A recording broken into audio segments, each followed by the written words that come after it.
Give me a second. So we will start the public hearing session of this community board meeting. And I'll start with the guidelines and code of conduct for the meeting. Bronx Community Board 7 has the right to remove and or ask a member of the public to leave a meeting or block participation of anyone who engages in inappropriate conduct, including but not limited to obscene or offensive images or language, personal attack, threats, or any other behavior that reasonably impedes the orderly administration of the meeting. The above clause includes the use of chat function via, oh my gosh, sorry, teleconference. Repeated offenses will be reviewed by the board's executive committee or budget, personnel, and ethics committee for a ban of the amount of time to be objectively determined by the above committees of the participants in the event of repeated disruptive behavior. If in-person outbursts or attacks continue, this will be considered disturbing of the peace and the authorities shall be summoned. I'll start by reading some prompts. Just give me a minute because I'm having some issues with my screen. I don't know why it's doing what it's doing. Give me 1 second.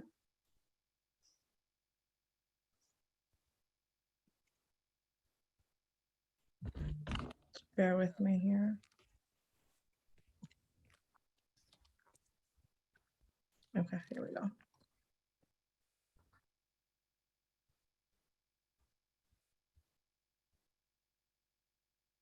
So on October 22nd, the mayor signed an executive order allowing all meetings to continue remotely. And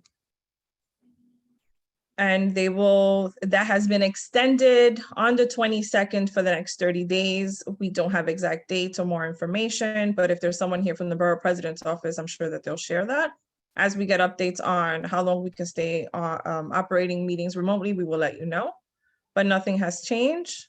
We will still have minutes. Minutes will be taken and recordings as always.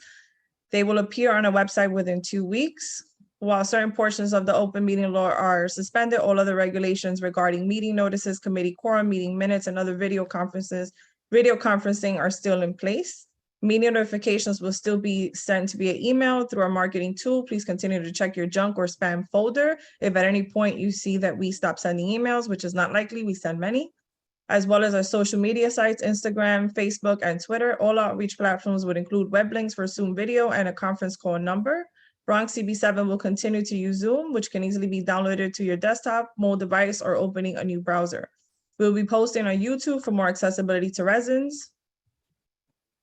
And some reminders, audio is necessary if you wish to participate. If using the computer, all background noise will be picked up by the speaker microphone, interrupting the participant's ability to listen or speak. It is recommended that you use earphones. Pre-test your device to ensure it works. Do not forget the meeting is live and your background is visible. When using the computer to join, always allow the Zoom to act as your microphone and camera in order to be seen or heard. Some call-in options, controls while joining from a landline or cell. To hear available commands, enter ** on your phone. Again, to hear all available commands to you, **. To mute and unmute yourself is *6. Can everybody please mute themselves? *9 to virtually raise your hand. Please don't confuse the two. *6 is to mute and unmute yourself, and *9 is to virtually raise your hand and also put down your hand after you've requested to speak. So now I'm going to call in order. Give me 1 second. Let me go back to Zoom. And we've been joined by Assemblywoman Natalia Fernandez. Thank you for joining us tonight. My pleasure, my honor to be here for a special night. I know everyone said it, but I really came to say congratulations to Aisha and to thank her for her years of work and service to not only CB7, but the Bronx, and to share how excited I am for your future and what you're going to continue to do for the borough. So Aisha, thank you. Had this meeting been in person, I had a certificate I was going to give you. So spoil the surprise, but when I see you, it's coming. But thank you, Aisha. You really have made such a difference in CB7, and it's been such a pleasure to work with this board and you, and I just give you all the congrats. And for myself and the Assembly office, we're still here till December 31st, 2022. No secret that I am hopefully moving on. I'm on the ballot in November, not for the Assembly seat, but for a Senate seat. And should that all work through, then I will no longer be representing CB7. So I am here at your service till the end of the year, as I've always been in the last, oh my God, I guess 10 years working with CB7 in general. But I really thank everyone again for your kindness, your diligence, your passion for your community. And I know that CB7 will be in good hands with all of you still on the board. Again, I'm going to put my information in the chat. My office is still available via email, call, or walk in. We're located at 2018 Williamsbridge Road. Next week on the 4th, November 4th at 2 p.m., I'll be outside of Ridgewood Bank doing another food pantry giveaway. So if you have friends, neighbors, anyone that would like a bag of groceries, please come by 2 p.m. Ridgewood Bank on Friday, November 4th. We did have a job fair recently and it went very well, but if anyone missed it, please contact my office. We do have jobs that are still being sought and available by the Jewish Board, by T-Mobile, Bronx House, YMCA, various organizations right here in the Bronx that would love to hire from the Bronx. So please reach out or direct anyone to my office if they would like to be connected to any job sources. In addition to that, I look forward to the holiday season, trying to see how many turkeys I can get in hand to give out to all of my community groups. CB7 is included in that. And as well as the lighting event, please let me know. I would love to be there and supportive for my last CB7 tree lighting event. It's always an amazing one, really fun filled, and I can't wait to be there one last time, or maybe again in the future. But that is all for now. And I really thank everyone for your time, for your attention, for your service to this community. And congratulations again, Aisha. Thank you. Thank you. The tree lighting will be December 8th. So save the date. If anything changes, we'll let you know. But for now, that's what the Parks Committee decided on. Perfect. Right, Barbara? Did I get that right? December 8th, right? Okay. Just making sure. Thank you so much. And good luck. Next, Assembly Member Jeffrey Dinowitz. Jeff, are you on?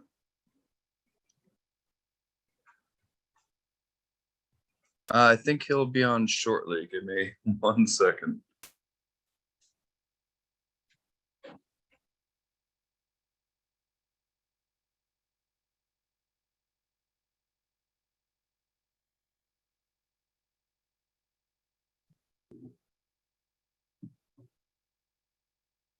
Okay.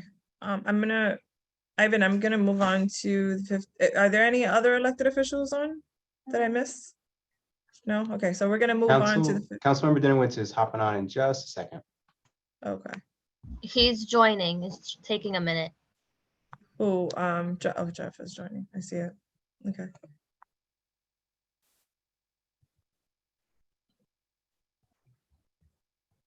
Jeff, if you can hear us, let me know when you're on.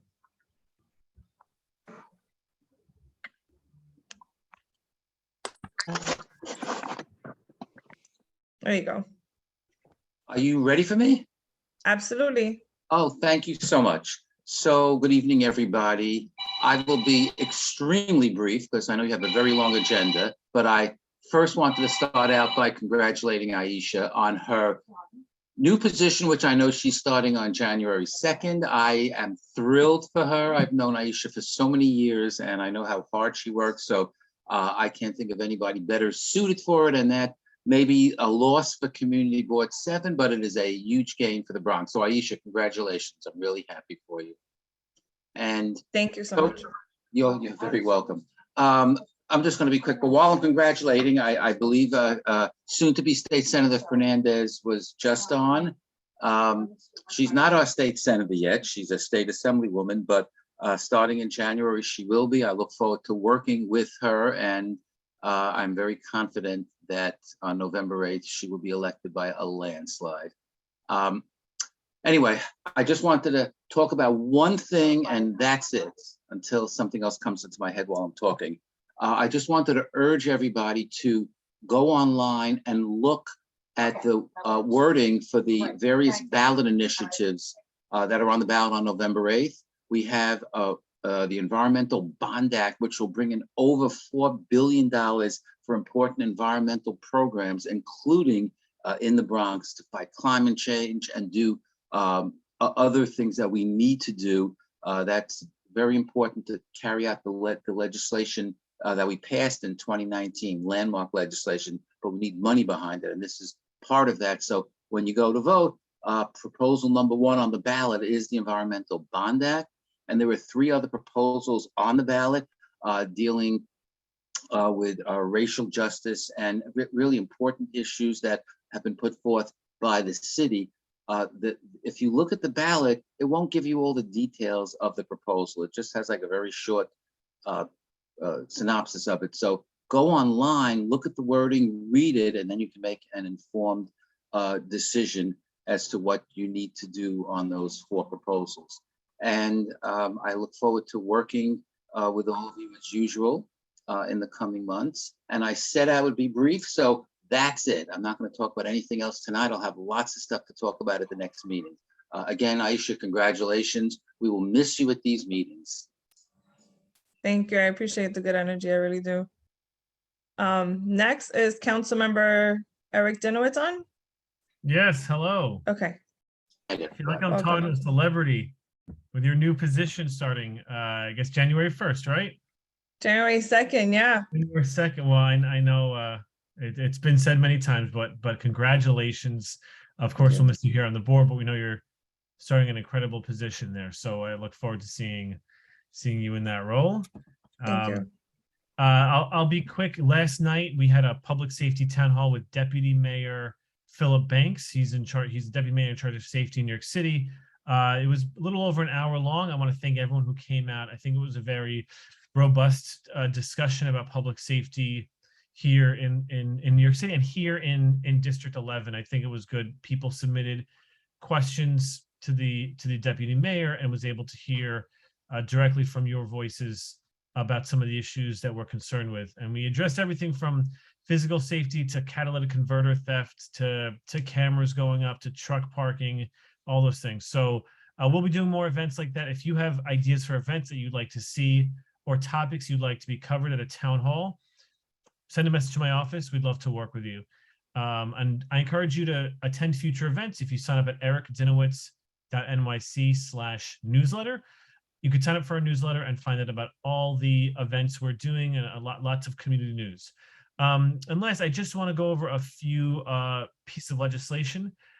We've just passed a universal childcare package. I was a co-sponsor on these pieces of legislation.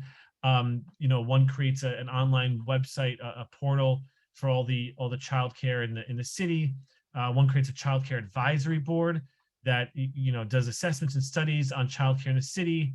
Another would provide a grant for a pilot program for childcare providers in areas of need, and another one for the Department of Health and Mental Hygiene to develop guidance for owners of property regarding facility requirements for childcare programs. So really paving a way to universal childcare, which we know is so important for families.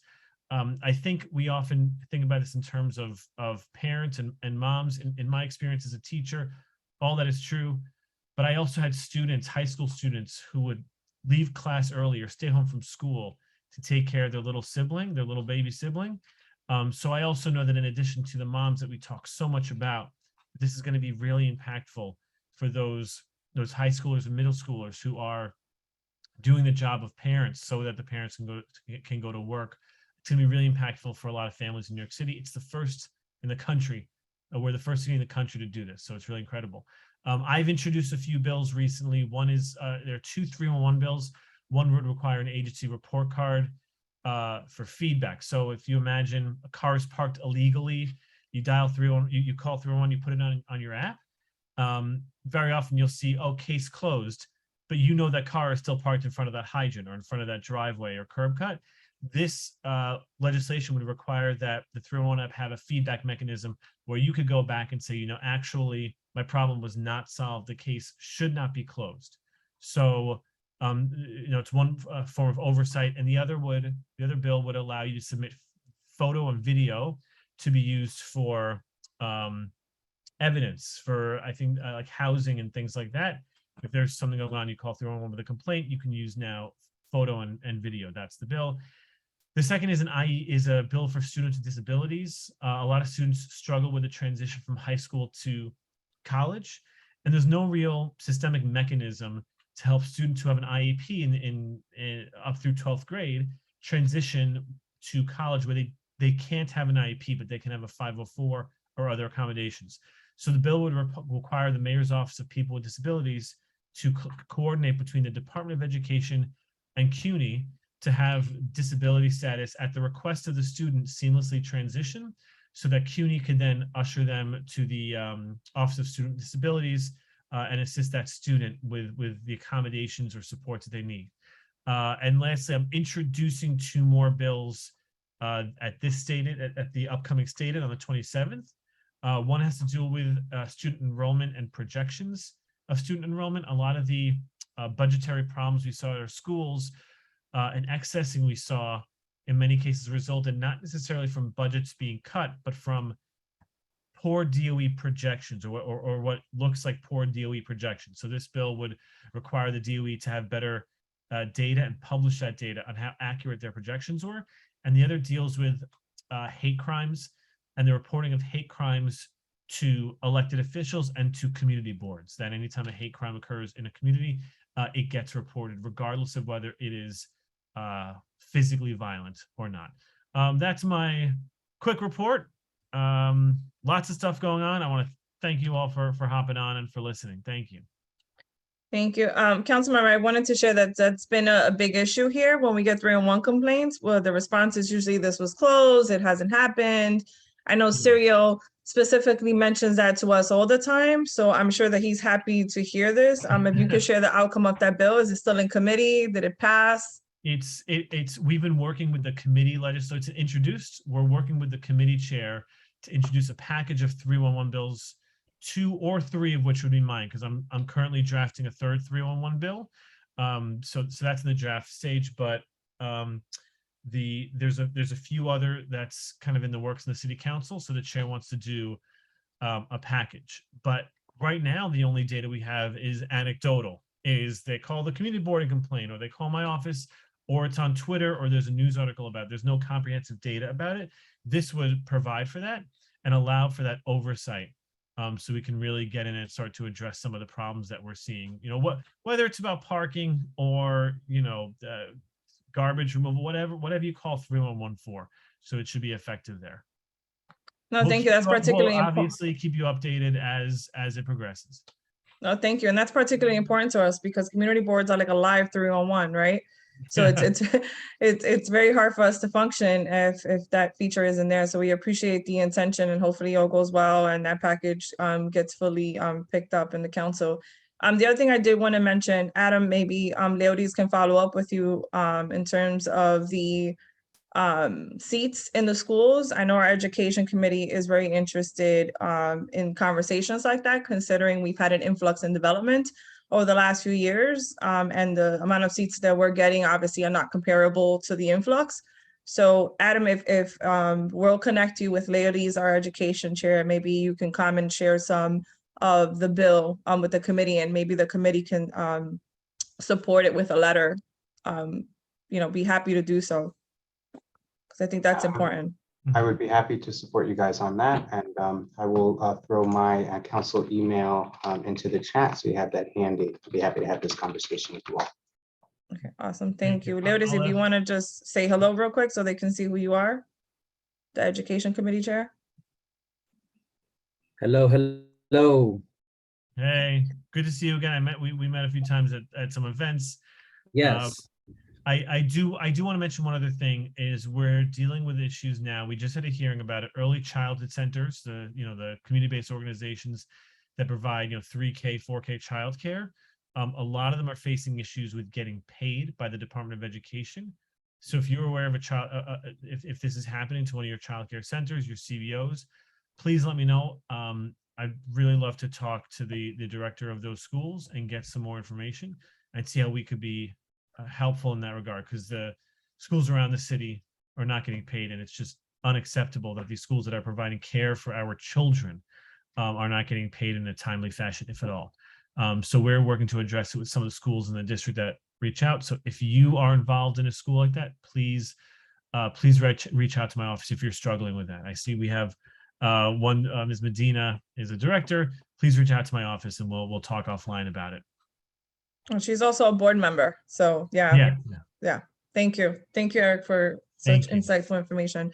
And Adam Meliodes, if you guys can connect, that'd be great. It'll be great contacts for the committee. All right. Are there any other elected officials online? Thank you, Eric. Thank you. All right. So moving on, we have the 52nd precinct. We have Officer Echeverria and Officer Capo. I'm not sure who wants to speak first or just one. Hey Aisha, how are you? Hi. I'm here with Officer Capo as well. I'm just gonna give you the precinct report real quick.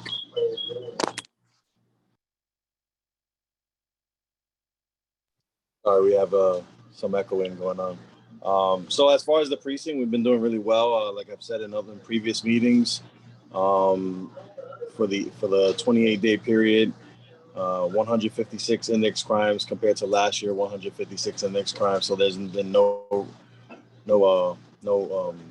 additional index crimes. For murder, 0, rape, even at 4. Robberies were up 3 from last year. Felony assaults were down 2. Burglaries were down 7. Grand larcenies down 1. And grand larceny autos were up actually 7. A lot of those being motorcycles parked in the street. As far as events that are coming up, we do have our precinct community council meeting on Thursday, October 27th, 7 p.m. Fordham Hill Oval at the Kensington building at 7 p.m. We also have a trunk or treat event on Halloween, and we're hoping that the word gets out to all the kids in the community. We'll be having plenty of candy for the kids, some games, popcorn, hot chocolate. So we'll hope that the kids can join us on that day while they're out there trick-or-treating as well. If anybody has any questions, then they can let me know. Thank you. Jean, you have a question? Yeah, just a quick question. I know at Rivera that y'all did the catalytic converter etching. I think it was on Friday, and everybody, and I don't know, their uncle brother was out there. So some of the people weren't able to get in to have it done. Are you planning to revisit that? Yeah, so we finally got the catalytic converter event brought to the Bronx, and I think they advertised it to every other borough. So what happened was people were waiting online. Sorry. All right.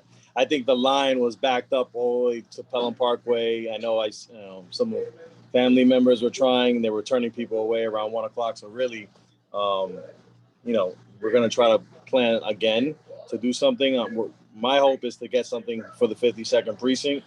But really what we need is like an auto shop or a mechanic shop that would be willing to let us go there for an hour or two so we can lift the cars up and be able to do that for the people in the community. And as soon as I hear any events coming up, I'll definitely let you know. Like the last one, I think the next one should be planned a little bit more for the Bronx and not for the whole city.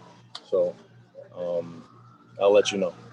I appreciate it, because we've had some people who have had their converters stolen here, and they were out there on the line, and they said, oh my God, I can't get in. It's like 1,000 people on this line. So that's why I asked. Yeah, it's definitely a concern citywide.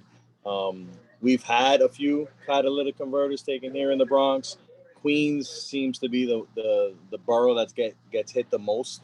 Bronx, I want to say, is like 3rd or 4th out of the 5 boroughs. Still a lot. So definitely I'm gonna touch base with my crime prevention officer. We actually might end up getting trained in that on ourselves, and if they train us, it'll be a lot easier for us to give that to the community here at the 5-2. So they're working on training and stuff like that for future events. Okay, thank you. Thank you, Edge. And again, I can't stress enough that attending the precinct council meetings are very important. They also attend the public safety meetings. The crime prevention officer, for the most part, is always there. So I want to share that. So if you have any questions, those are also another platform. So we have Helene and Taina, and that's it. We're gonna move on. We have Councilmember Sanchez. So Helene and then Taina. Helene? Hi, I would like to ask him a question. Where are you getting your numbers from about crime? Because the Bronx is the worst. The Bronx, every time you turn around, it's a murder or somebody getting shot.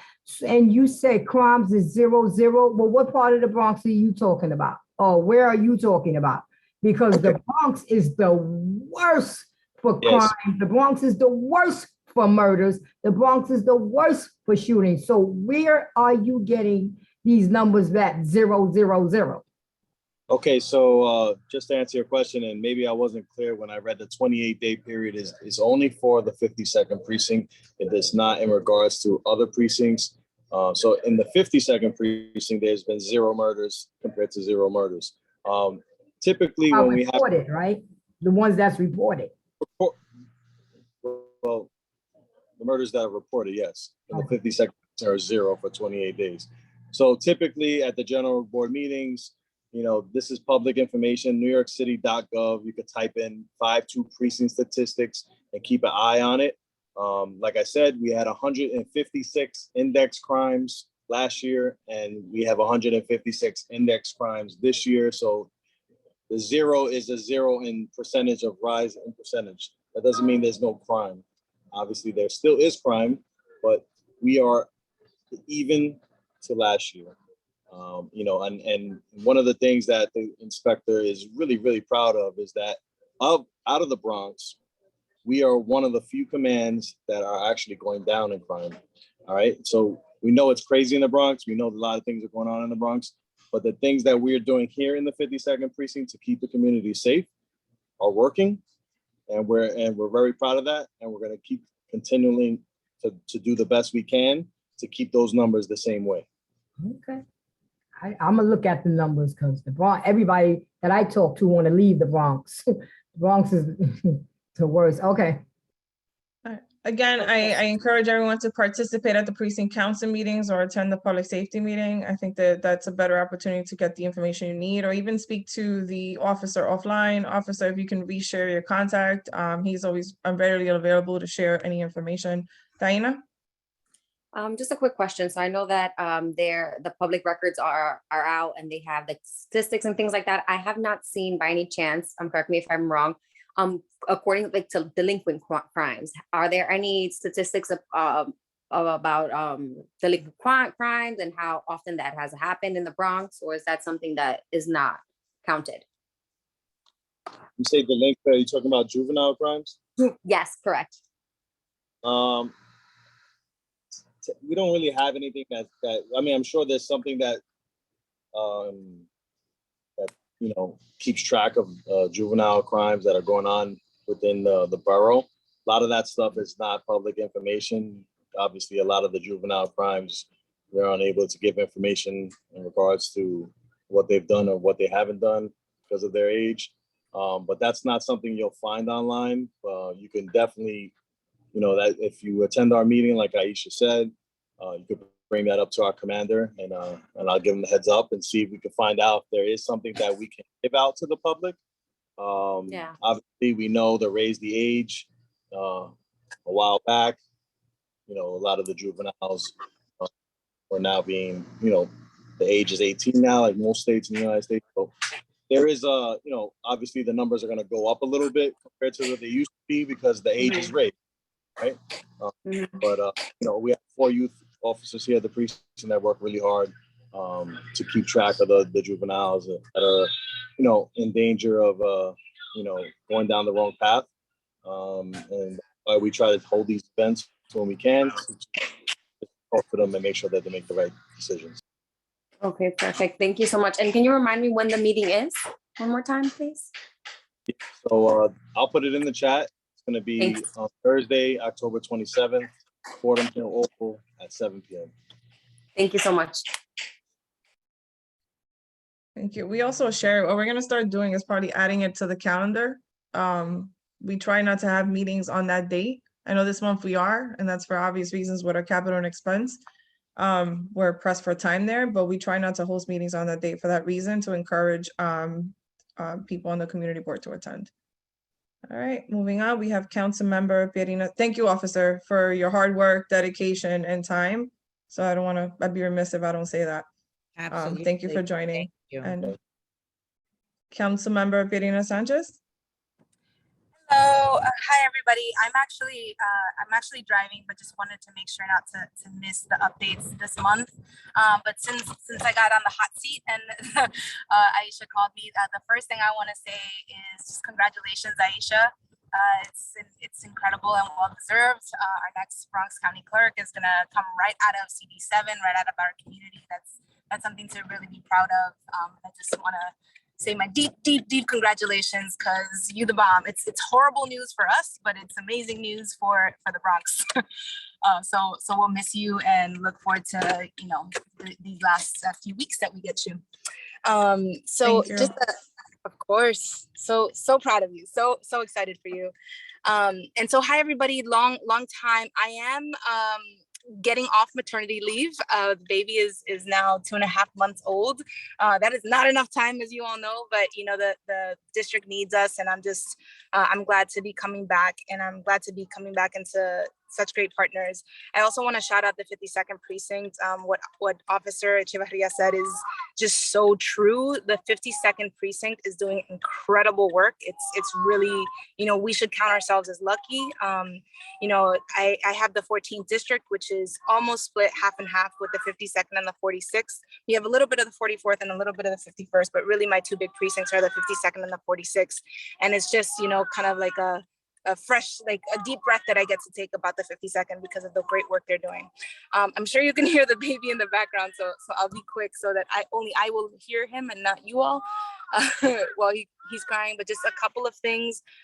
So I want to make sure that you all know that we in District 14, this is going to be the first full year. Last year was the first year, but we're going to be doing participatory budgeting again. We're going to be doing a lot of different community events across the district. If anything is going on that you all want to exalt and want to, make sure that we're at, we're happy to go and table, talk about participatory budgeting. Also, we're working with Citizens Committee to make micro grants available to our community leaders and small businesses. So those are grants up to, and my team will correct me, and Adriana is on the chat, and he's listening here. But those are small grants up to $3,000, if not $5,000, I may be mistaken. But those are for things like murals in the community, activities, whatever community leaders, small groups, and small businesses might want to do. So we've been talking, for instance, with the Kingsbridge Road Merchant Association. They're interested in competing for some funds to bring Christmas lighting, bring holiday lighting to Kingsbridge Road. So that's just an example. I want to make sure that you all know about those two opportunities. And then we're also partnering with our amazing leaders all over the district, but in the Kingsbridge area, with Theory 9, we're doing a couple of trick-or-treats. We have monthly food distributions. So most of this information will be in the chat, but just want to make sure to highlight it for you. I, of course, have to mention, and I know that you all are getting an update formally from the city very soon at an executive committee meeting, but the Kingsbridge Armory work is finally up and running. We have a working group of community stakeholders. CB7 is on it. There are a lot of community organizations like Northwest Bronx, Mekong, Bronx Cooperative Development Initiative, lots of folks. I think it's about 25 different organizations and elected official offices who are participating. And the goal of the working group with respect to the Kingsbridge Armory is to make sure that a community-informed, community-rooted process is happening, and that we're getting the word out to the community about the Armory. So big flag for you all is on November 5th. Please save the date, November 5th. We're going to be having the first public workshop on the Kingsbridge Armory. And it's going to be, round 3, right? But it's going to be an opportunity to talk about what the community wants to see, and what the realities facing the Armory are. So a big community education event that is formally hosted by the city. I know that Northwest Bronx has also been doing a lot. Sandra Lobo from Northwest Bronx is actually the co-chair of the Kingsbridge Armory Working Group, and we're all in this together, and I really look forward to those conversations. And with that, I will stop talking. I have hearings and legislation that I'm happy to answer any questions about. But really right now, those are the community updates. And in terms of the work at City Hall, you all know I'm the chair of the Committee on Housing and Buildings. Tomorrow we have a hearing on construction safety, and we're really just going to be driving housing quality conversations. So mold, heat, hot water, those kinds of things. That's what the council is going to be focused on for this winter. Thank you. Thank you. Much needed focus on that. And I think in combination with the council member Dinowitz's efforts in 301, that'd be great. So thank you for joining. Any other elected officials? I don't think so. So anyone here from the mayor's office? Alina, I don't know if you're on. Anyone here from the controller's office? Yes, I am here. Hold on. One moment. Can you see me? Hold on. Oop, nope, sorry. Yes. Okay. There we go. Sorry. My computer was messed up. Good evening, everyone. I'm Grim Mayhew. I am from the New York City Controller's Office. We do have a few updates for everyone. The first one is that the city recently announced the sale of $1.35 billion of general obligation bonds, 950 million of tax-exempt fixed-rate bonds, which will fund capital projects throughout the city, and then the other 400 million, which is taxable fixed-rate bonds, will finance projects currently in development under HPD's various subsidized programming for affordable housing. I'm going to put the link for the press release in this chat for everyone for more information. We also released a door lock report for NYCHA. Basically, it was an observation. The audit team in our office observed various NYCHA lobby doors throughout the city, and we came to the conclusion that about 40% of entrance door locks were broken, while 36% of entrance doors were just left ajar. I know for many NYCHA residents, that's something that's not new, but in the report also, we included various recommendations for NYCHA to follow to help rectify these issues. And lastly, we announced an interactive website that allows pension beneficiaries and the public to view asset allocation and performance for the city's 5 pension funds. Okay, it's approximately $242 billion in assets under management across all asset classes as of August 31st is on that dashboard. I will also put that in the chat for everyone. And that is all. Thank you so much. Thank you, Greer. We're gonna move on with, what else? Did I say the public? I don't know if I did. Public Advocate's Office, anyone here? Okay, anyone here from, hi, Socrates, welcome. How we doing? How's everybody? I got 4 things for you guys today. Number 1, solitary confinement. Eric Taveras was the 17th person to lose his life in the New York City jail due to solitary confinement. So today, the public advocate held a press conference calling on the city council and his colleagues to pass Intro 549, which would end solitary confinement or codify it and end it for good. So he is hoping that his colleagues will give him a vote on that. He's the one that introduced that bill. Number 2 is Montefiore. You know, Montefiore has been trying to close their private practices, so he's been monitoring that situation. And staff has met with their staff. We have met with the federal folks as well to see if we can try to resolve the situation amicably for everybody so that they don't close all the private clinics that people enjoy so much. You know, seniors have an issue. They have to go all the way to 3rd Avenue instead of going to their local clinic. So we are monitoring that situation. And once we have an outcome, then we will report it out. Number 3, the public advocate joined his colleagues to walk the bridge for peace. He did that on October 18th, just a few hours before there's a major shooting on the Manhattan side. So he walked the bridge on Fordham Road and 207th Street in Manhattan side, calling on the end of gun violence. And he also said that the city has to not only try to end gun violence, but also provide the resources necessary to try to stop the young kids that are actually picking up the guns and causing violence. And last but not least, the public advocate joins his colleagues in congratulating your district manager, Aisha Bravo, for ascending to county clerk. We are all very proud of you, and we know you're going to do a great job there. So from the public advocate, congratulations. That's all I got. Thank you. I appreciate it. Please All send right. my hellos to the PA. Thank you. Will do.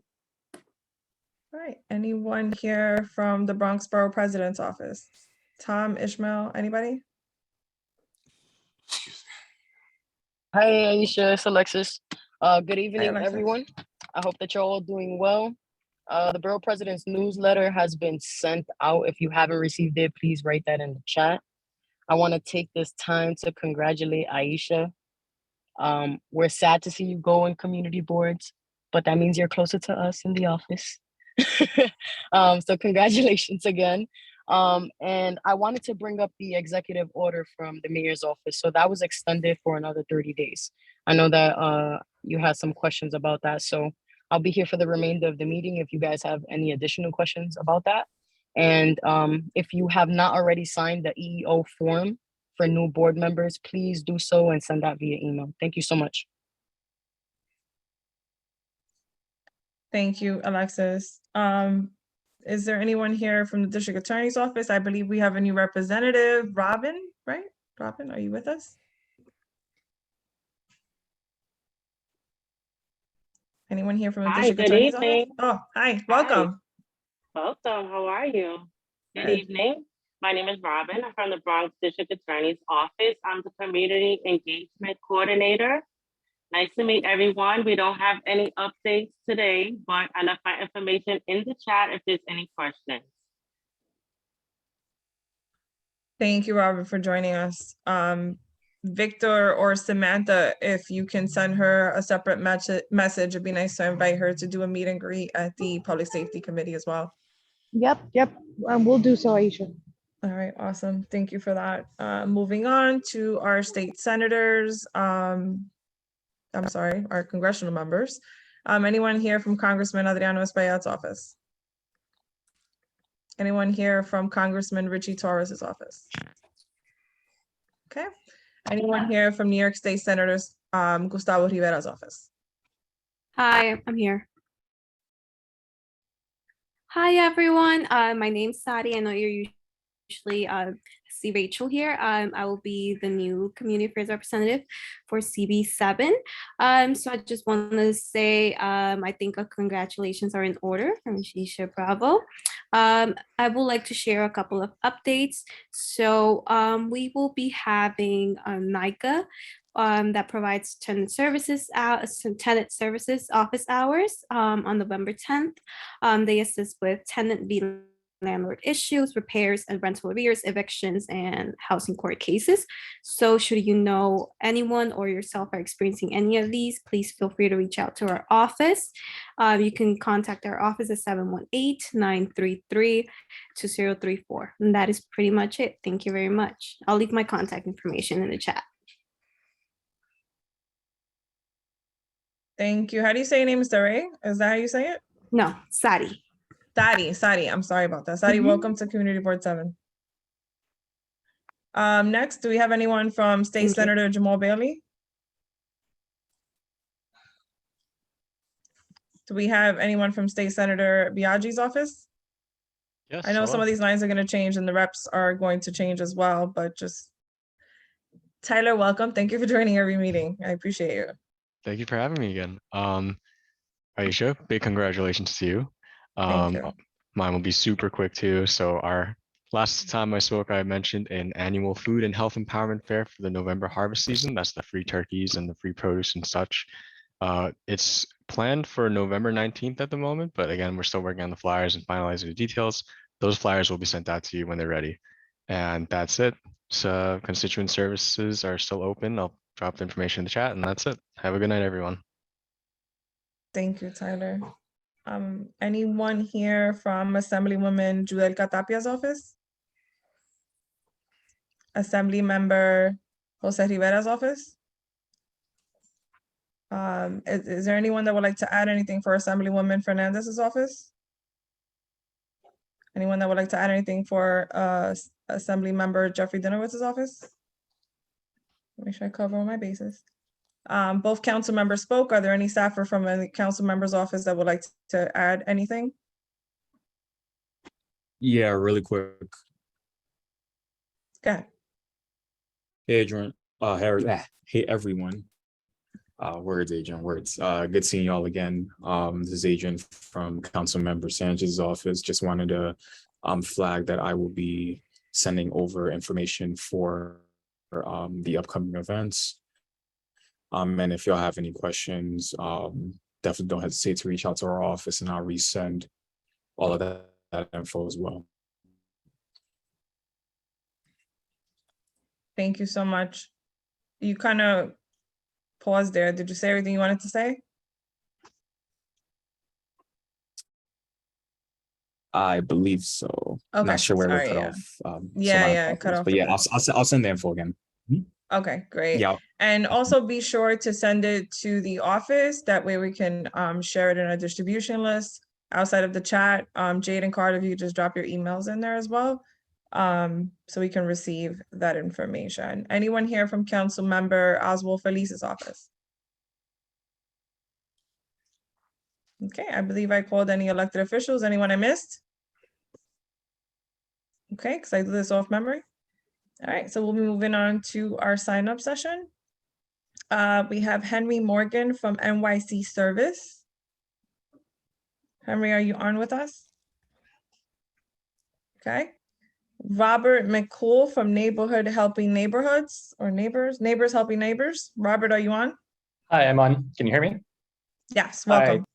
Thank you very much. Thank you to CB7 for having me join you tonight. My name is Robert McCool, and I'm with Neighbors Helping Neighbors. We're a Brooklyn-based 501c3 nonprofit organization. We're a HUD-approved housing counseling agency, and we've been providing foreclosure prevention services to homeowners throughout New York City since 2007. I'm here tonight to talk about the foreclosure prevention work that we're doing. We know that a lot of homeowners are struggling as a result of the pandemic.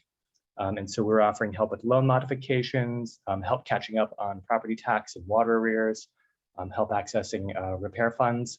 We're just trying to spread the word broadly. As I said, we serve homeowners throughout New York City, and I'll be sure to put my contact information if you know anybody who could benefit from our services. I'll put that in the chat box. Thank you very much for your time.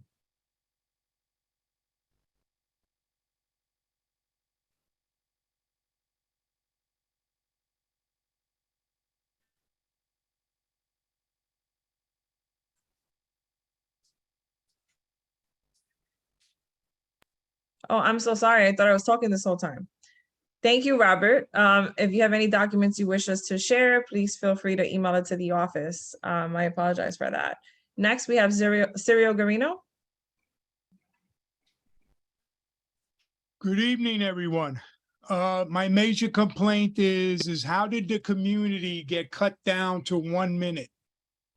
I've been coming to these board meetings for, well, many, many years, and we used to get 3 minutes. 3 minutes, which wasn't enough. I try to cover many issues. Many unfinished business has been left by the community board, by the agencies of New York City, and by our elected officials. I have repeatedly repeat myself about complaints that have never been maintained or taken care of or resolved. I'm still waiting on many issues, and 1 minute cannot help me to complain about my problems.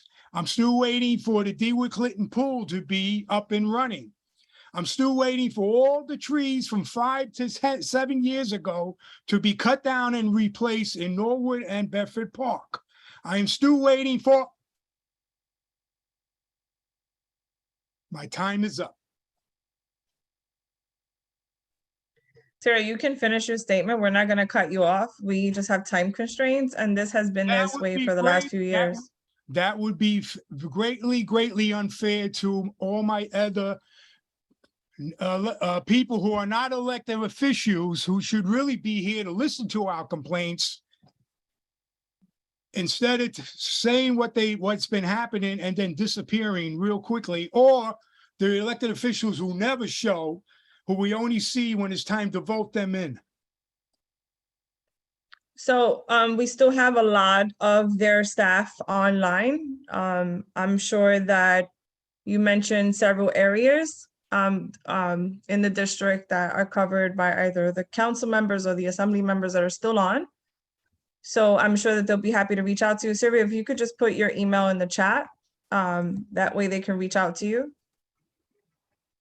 And unfortunately, I know that there's some things that may seem that they go unheard, but they don't. Some things take time, but we try to do our best to provide the service within our means. But we always appreciate all the work you do, Suri, in the district, because you do a lot. So thank you for that. Next, we have Myrna from Fordham Hill. Let me unmute myself. Well, I just want to say we had a 40th anniversary celebration at Fordham Hill. It was 40 years since Fordham Hill was converted from rentals into co-ops, giving people opportunity to become owners and not renters. We'd like to thank the Celia Cruz Chorus for coming under the direction of Jacqueline Bergland.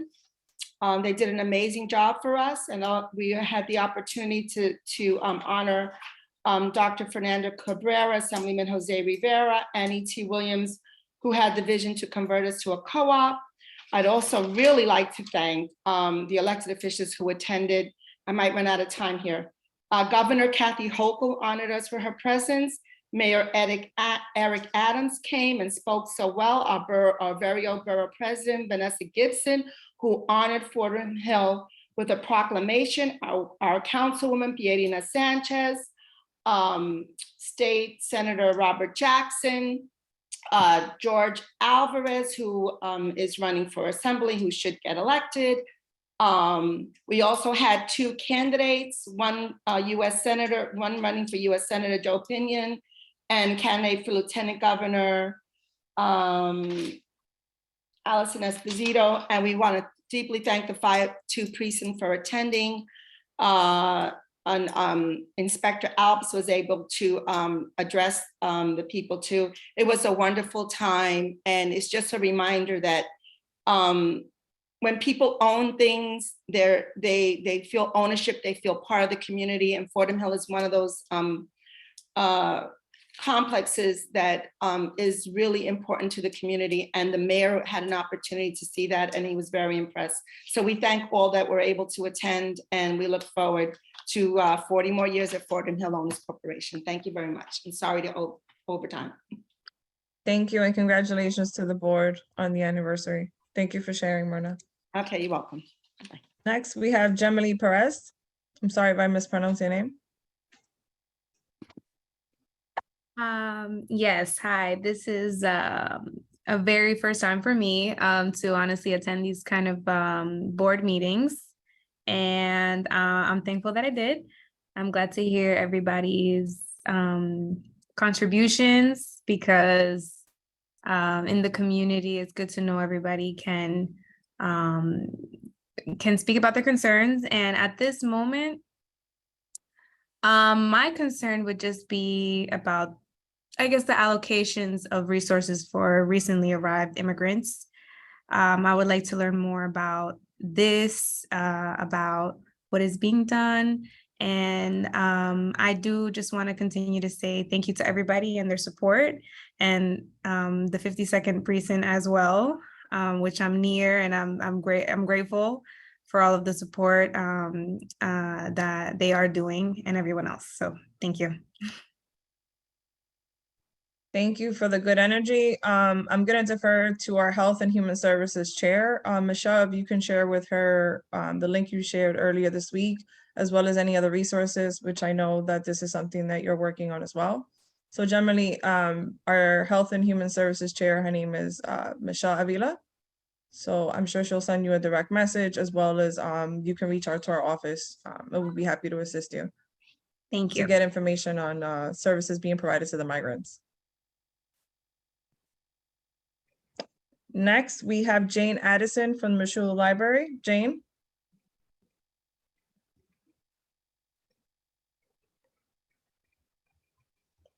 Jane? Okay. I see that Sergio has provided his email in the chat. If the assembly member and the council members can grab that, and please reach out to him, it'd be great. And last but not least, and we'll wrap up the public hearing session with Mr. AJ Ramos. Hi, I just wanted a question. Do I do the memorial one here now? I don't want to waste time. You can do both. I mean, it's if you go over, it's fine. I'll go fast. Yeah. Okay. Please vote yes on the CB7 sponsored events at the Bronx Victory Memorial, but don't forget to add July 4th and all of Pride Month to it as well. As someone who has tried to get this board educated on this memorial, Pride Month, the military's Don't Ask, Don't Tell policy, and the lost liberty trees dedicated to the fallen soldiers that surrounded the memorial from its creation in 1925 to the 1980s, when a contractor on behalf of DOT illegally chopped them down and promised to replace them but never did. It's about time something is done. Representation matters, and doing nothing here any longer is simply unacceptable. Sorry. The second one would be, this board needs to be more aware of what they do and say in these public meetings. To quote Betty Diana Arce Farco, chair of the Environment and Sanitation Committee, from the October 2022 Bylaws Committee at 6:38, just a question. We don't have anyone from the community at all. Thankfully, you serve the public and should never forget that. Broadcasting messages like that worldwide via the internet on the community board's YouTube page is horrible optics for the community at large, and this breach of public trust needs to be investigated and addressed ASAP. If following the standards of the New York City Charter, CB7's bylaws, and the voluntary commitment to the community you all took are all too much for you, resign immediately. Our community shouldn't have to suffer any longer, and for the community to be publicly mocked for not one single citizen or community member not affiliated with the board for coming is horrific. And this truly reflects the board's toxic work culture and elitist off-putting attitudes towards the public's involvement at these meetings. It's bad enough we don't have a chair, and now with the new district manager coming, it's the perfect time to rethink your commitment and service to the community or leave. Thank you. At this point, I'm sorry. Thank you, AJ. At this point, we're wrapping up the public hearing section for Community Board 7. I'm handing this over to our interim chair, Ms. Barbara Stronzer. Good evening, everybody. Can you hear me? Yes, okay, good. I'd like to welcome you to our October general meeting. I thank everybody for their flexibility. It was really at the last minute that we found out that we would not be having a meeting in person at the Bronx Library Center. And a special thank you to the staff who managed to get everybody on board tonight. So thank you for that type of flexibility. I have received a request from our district manager to go into executive session for a short period of time. So I will need a motion for the board to go into executive session. I make a motion that we go into executive session. All right, thank you, Myrna. Is there a second to that motion? I'll second. Yes, I make a motion that we go into executive. Oh, I'm sorry, you can't see me. Yes, I make a motion. Thank you, Jay. All right, all in favor? Aye. Aye. Aye. Aye. Aye. Aye. Aye. Aye. Thank you. Okay, so staff, we're ready. Yeah, just give me a minute. As you know, this takes a little while, so be mindful, pay attention to your screen. Your screen will give you a prompt to join the room. Click on it. We have a hand up over there. Yeah, Oh, Andrew? Andrew? Andrew? When a board goes into executive session, they do have to give a reason. So I believe the reason is to discuss personnel issue, but that needs to be stated when a motion is made to go into executive session. All right, the motion then is to go into executive session to discuss personnel matters. Can we have a second to the motion? Yes, I second the Okay. motion. Thank you, Jake. And everybody is in favor? Aye. The adjustment? Aye. Okay. Aye. Aisha, go ahead, do the Okay. transfer. And what this means to the public, just give us a few minutes and we'll be right with you. Okay, again, if you see the prompt on your screen, join. Okay, give me 1 second because I have to go one by one.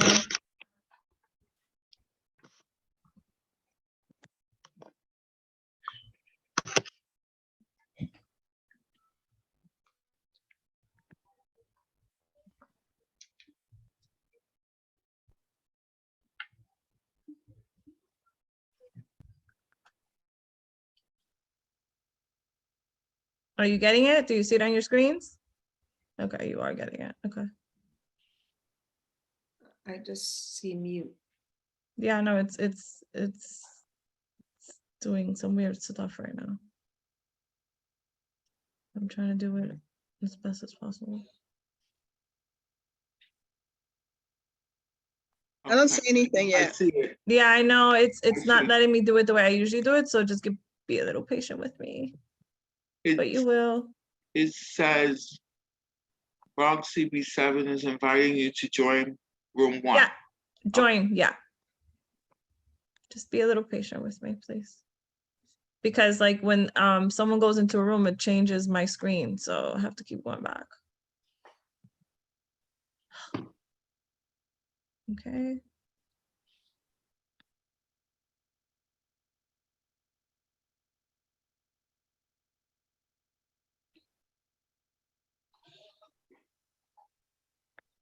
This is so annoying.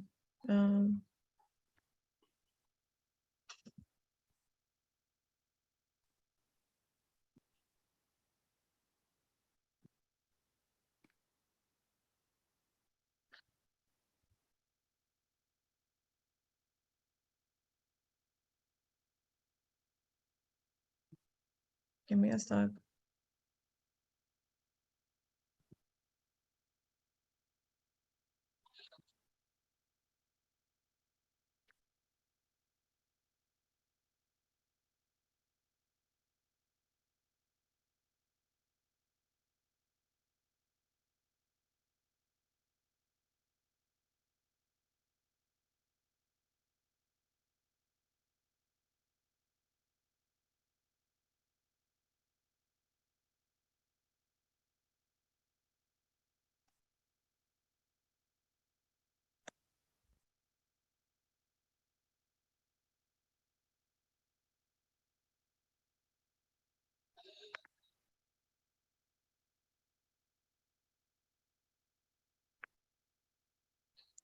All right, are there any board members here that haven't received the notification?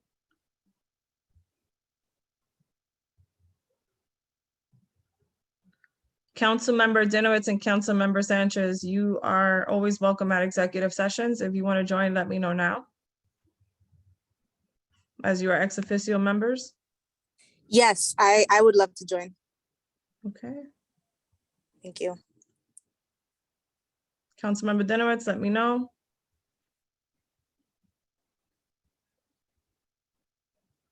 Is there anyone left here that's a board member that I forgot to add? Okay, on that note, we'll be right back.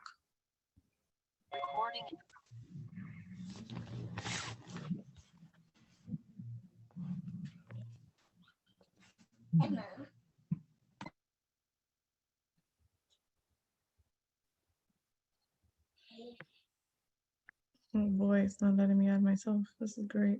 Councilmember, you should have gotten the notification.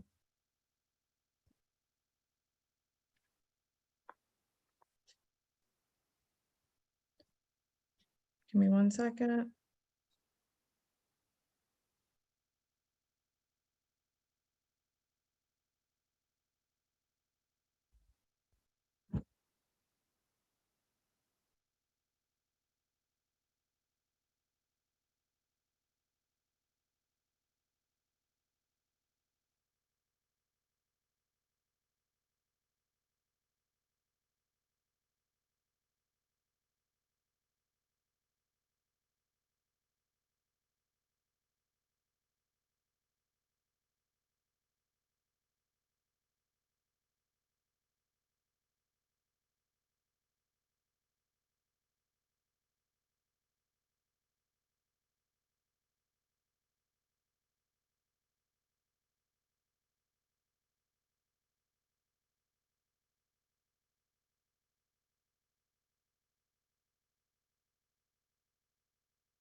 Hey, Councilman. Good to see you. How are you? Oye, they went on executive session. That's why you don't see them here right now. They're in executive session discussing the staffing changes that are happening at Board 7 because Aisha's leaving. So you can send a message to Aisha. You are an ex officio member of the board, so you can go into the executive session if you wish. You just got to send Aisha a text or a message and she'll put you in. Yep, I just texted her, and yeah, I'll let them resolve it and I'll hang out with all of you here. All right, cool. Thank you for the update and for the info. All right, no problem.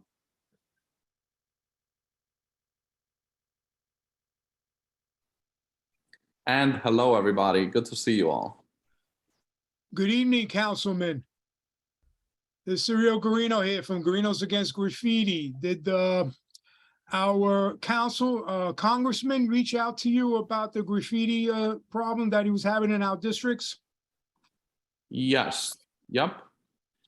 That is a major issue that I've been chatting with everyone about, with our Congress members and our state electeds, and with the Department of Sanitation.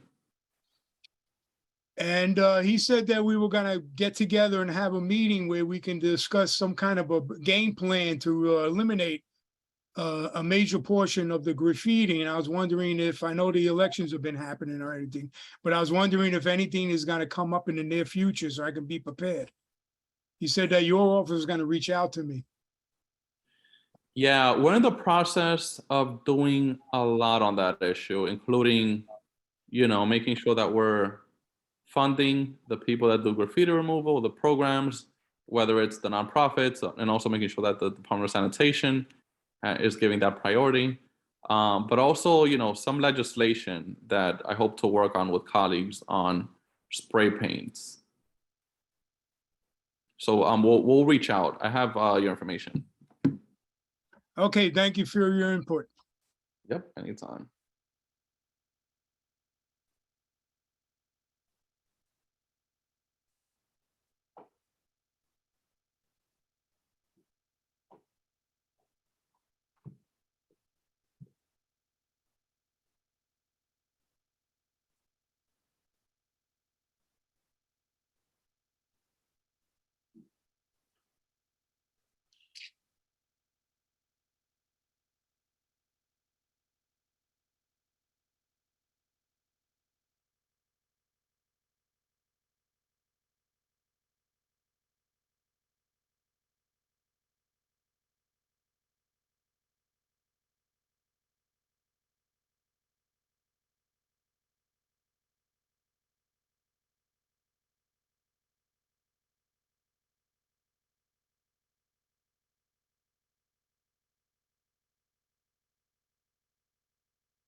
Gotta give it a minute for a little squares to come back. Barbara, you're good, right? Let me see what the number is. It's at 47. So we may have lost some people. No, the numbers are going up. So give it a minute.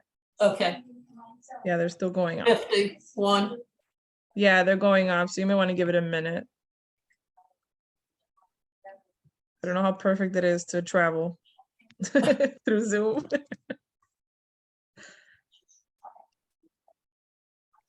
Yeah, they're still going up. So yeah. It's pretty stable now if you want to move on. Okay. All right, we'll continue with the meeting, and we have City Councilman Velez here. Would you like to say a few words? Yes, thank you so much. Good to see everyone. Councilmember Oswald Feliz. Let me start by thanking all of you for all the work that you do in our community. Whether you are helping run a committee, whether you do graffiti removal, you know, we are very thankful for every single second that you dedicate to helping resolve the problems in the Bronx. We represent a very needy region, and very thankful for your service. Especially thankful for Aisha Bravo. Aisha, thank you so much for dedicating so many years to CB7 and the community in general, and I'm looking very forward to what you're going to do next. Thank you for, you know, staying in the Bronx. Very thankful for that, and thankful for also Carla, Jay, Jahira, and all the committee chairs. Know that, you know, all of you are going to have an ally here in the City Council.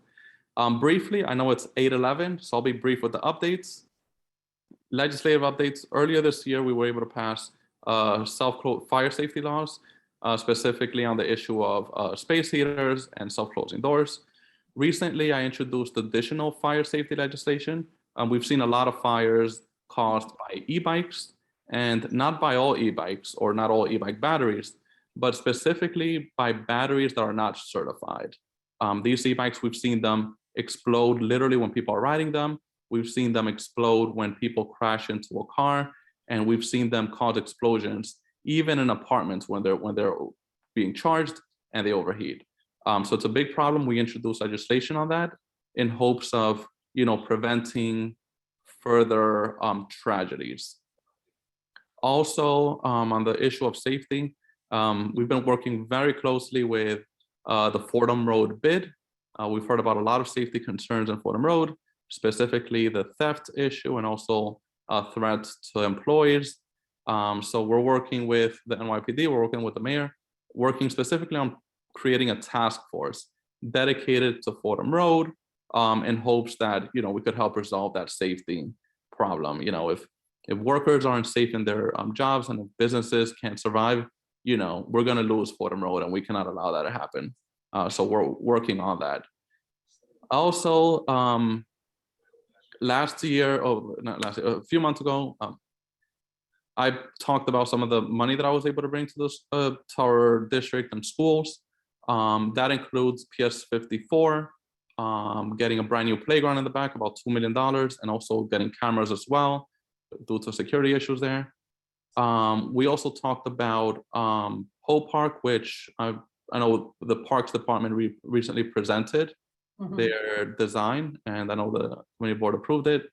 I'm thinking about doing some additional work in Poe Park. I think we could also redo that part in the middle, maybe redoing the playground and also adding a sprinkler, a beautiful sprinkler to just beautify the region. That would be great. Yeah. And I want to do that to all my parks. You know, sprinklers, it allows people to enjoy our parks, our children to enjoy a hot summer. You know, I know sometimes we hang out at the hydrants, right? And I think the parks should also be options. So we're trying to do that in all of our parks, and I look very forward to working with all of you on that. And with that said, you know, my office is open. Since day one, we've been open in person. Anything you need from 10 to 4 p.m. Monday to Thursday, you could just walk in. Fridays we're there, we work remotely unless you need us. We'll make that happen by appointment. But anything you need, I'll post my office information in the chat. And again, I want to thank all of you for the work that you do in the CB7 region. Thank you. I want to give a shout out to Silly from the Norwood News. She's quick to drop those links. So I just want to recognize her for that. Okay. All right, we'll move the agenda. District Manager, Aisha, do you have any public statements you would like to add? Yes, so I can't stress enough the capital and expense. That is something that the community board is working on. If you are a new board member, make sure you review it. If you have any questions, comments, or recommendations, please share it with your committee chair or feel free to share that with the staff. We'll make sure that we forward it on to the appropriate committee. That is something that the board will be working on to finalize this Thursday. Feel free to join. You don't have to be a committee chair to do that. I'm sorry, my son is speaking in the background. Sorry, that's the problem with being on Zoom. I get to my son. So I can't stress enough that board member involvement is absolutely necessary. We want to make sure we get to everybody's input. This is something that gets posted on the website. So when community members or nonprofits or elected officials refer to these documents, they see what priorities and what urgencies the community board is expressing. And this is how funding happens. This is how things get fixed. Obviously, not every item is an expense item. Not every item qualifies as being capital. But nonetheless, if you have recommendations, we're taking them even if they are not being put on the budget. I know that this is something that Jahira and Eric have worked on for the last few years. This is a very tedious process. It's not just conversing about it at a meeting. It's also, there's an entry point to that. And it'll take hours, sometimes days. Sometimes we've worked on this through midnight. So just want to definitely share gratitude to these board members who have taken an active role on that. And I know that it's going to be taking place at the budget and personnel meeting this Thursday. So if you have any recommendations, feel free to send an email. So that's my biggest stressor. Lastly, I'm sorry, Jean, go ahead. Are you saying that the budget and personnel meeting is this Thursday? So we don't have to vote on anything this Thursday, right? No, the reason I'm asking is because the 52nd precinct meeting is also this I Thursday. know, that's what I was saying. Sorry for. I brought it up. I know, this is what I was saying, sorry for earlier in the meeting. We've never have scheduled anything there because I do know that this board is pretty active in the council, but unfortunately we're pressed for time. And that was like the only date that worked for people before the month ended. And as you know, we're cutting November kind of short by moving the meetings up, right? Because of the holidays. So, it was a lot. We tried, we went through like several emails with the committee chairs to see what would work. And unfortunately, Thursday was the only time that worked. So I'm sorry about that. The only consolation is that if you bring some earphones and just put them on during the precinct council meeting so you can listen to both. I've seen people log into two meetings at once. I'm just saying, if you want to like chime in, you step away. Yeah. We have to learn to. That's a good alternative. Right. It is. I'm sorry, but that's something that, as we move forward and I leave, I stress to the staff and to the executive, try not to schedule meetings on that day. You want to give people an opportunity to participate in the precinct council. It's also, it's our partner, and we want to make sure that folks express their concerns in that outlet. Of course, you can come here, but it's obviously a better outlet because you have all the sectors, you have the CO, the commanding officer there, the precinct council president, and so forth. Jahira? Oh, no, just to reiterate to everybody, if you review the capital expense and you have additions, send them over by email to me and Eric. We're putting something together so that we can make this process a lot easier for everybody. This is something we're trying, is something new. So if you have the information, send it over so that we have it, so that we don't waste time and we get this moving as fast as possible. Okay, thank you. And then the last thing I'll say, the reason why I went into executive, I'm sure it's the worst kept secret. I will be leaving Bronx Community Board 7. I start a new job January 2nd. I will be the next Bronx County Clerk. I will be the first Latina, and woman of color to serve in this capacity. So it's definitely a privilege and an honor to continue to serve the residents of the Bronx in a different capacity. As you know, I've been a public servant since the age of 19, so forever. This is dear and near to me, so I'm not leaving. I'll just be at 161st. I'll be a couple of train stops away. But I wanted to stress that I am leaving the board in good hands. Carla and Jade are amazing. They have gracefully been part of this team and have adapted very well. have excelled. It's definitely exceeded my expectations. As you can see, the board has had many updates, and I'm gonna definitely give them the kudos on that, as well as committing to civic engagement. As you know, Carla started her initiative with the people's money, and that was something that she took on. So the board is definitely ready to thrive in higher way, in bigger ways. And I look forward to watching from afar. And just thank you all for the opportunity to serve you for the last almost 5 years. It would have been 5 years, January, but fell short.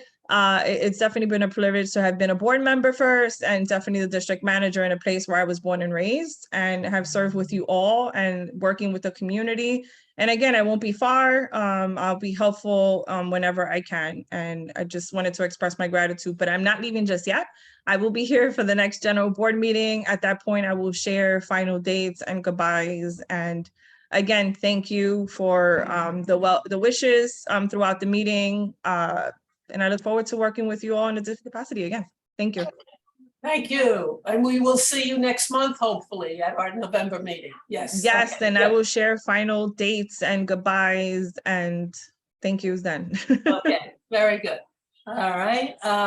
As far as my remarks, I would like for a few minutes just to share my screen. Can I do that? Yes, Carla? Sorry. Yes, absolutely. Okay. Okay, I just want to say our third vice chair, Andrew Leosa, missed our September general meeting, which was a rarity for him. At that meeting, if you were there, you can recall that the borough president honored Andrew for his many years of service to this board. And I would like tonight, being that Andrew is on, to thank you for all the years of service you have done to this community board as well as to Bronx County. And Andrew, we're happy to have you on the board, and I have your certificate, and I promise I will get it to you. All right. Wow. Okay. Are you there, Andrew? Okay. The one Yeah. meeting you missed. I know. I mean, I'm turning bright red. I am so embarrassed. Oh my God. Of Okay. all time, it's a meeting, but I had no idea what was going on. And I No. thank everybody for their support. And I try my best, and I hope that people see that. Thank you. Okay. You're welcome. All right, we'll move the agenda. I believe we have the roll call next by our secretary, Yahira. Okay, give me 1 second, pulling it up.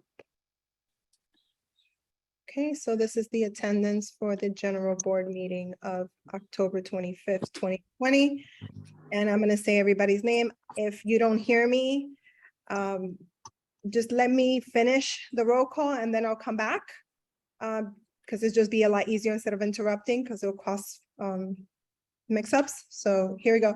Leuris Acosta, Leuris Acosta, present. Tasha Andrews. Tasha Andrews, present. Thank you. Betty Arce. Betty Arce, present. Thank you. Jahaira Arias, present.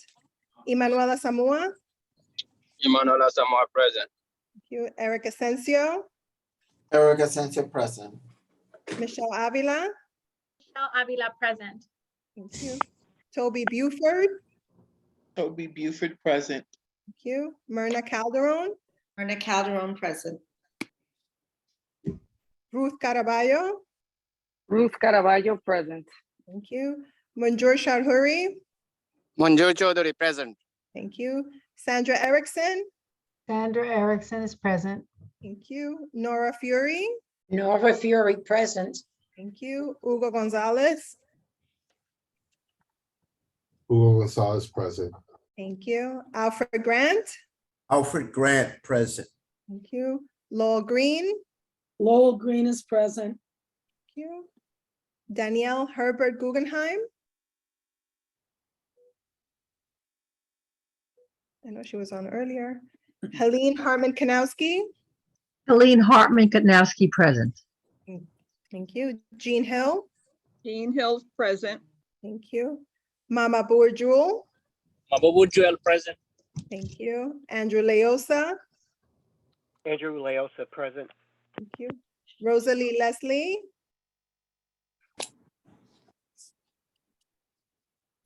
Jenny Medina.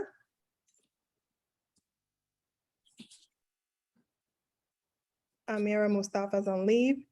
Shaniqua Newton. Shaniqua Newton, present. Thank you. Tania Peña. Taina Peña present. Thank you. Daisy Perry. Daisy Perry, present. Thank you. Claudia Pisari. Claudia Blasari is present. Thank you. Edgar Ramos. Edgar Ramos, present. Thank you. Helene Red.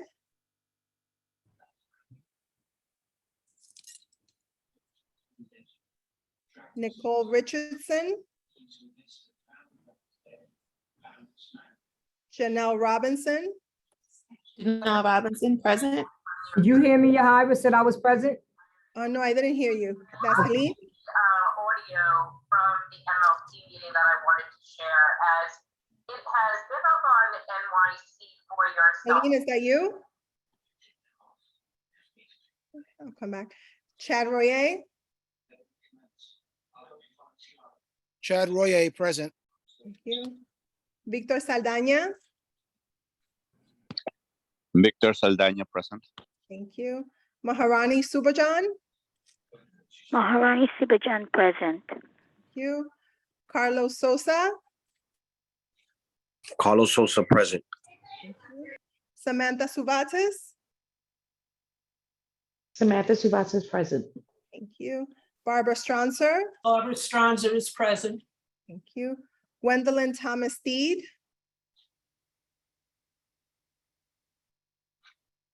Adeline Walker Santiago. Yahaira, do you have me on the roll call, Helene? Right? Yes, I marked you. Okay, thank you. Welcome. And Helene Wilson.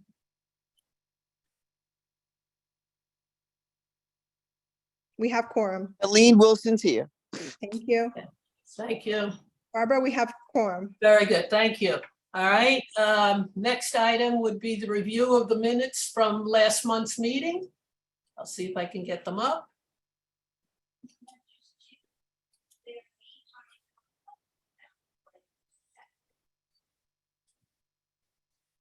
Okay, I'll scroll slowly in case there are any additions or changes.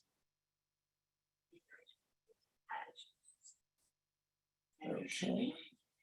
We had quite a few of our electeds at the public session.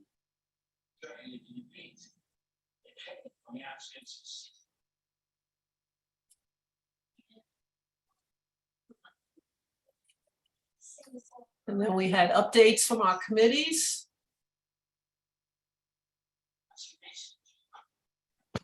All right, the meeting ended at 9:05. Do we have any corrections for the minutes from September's meeting? All right, do we have a motion to accept the minutes as presented? Motion to accept minutes as presented. Thank you. A second for that motion? I'll second.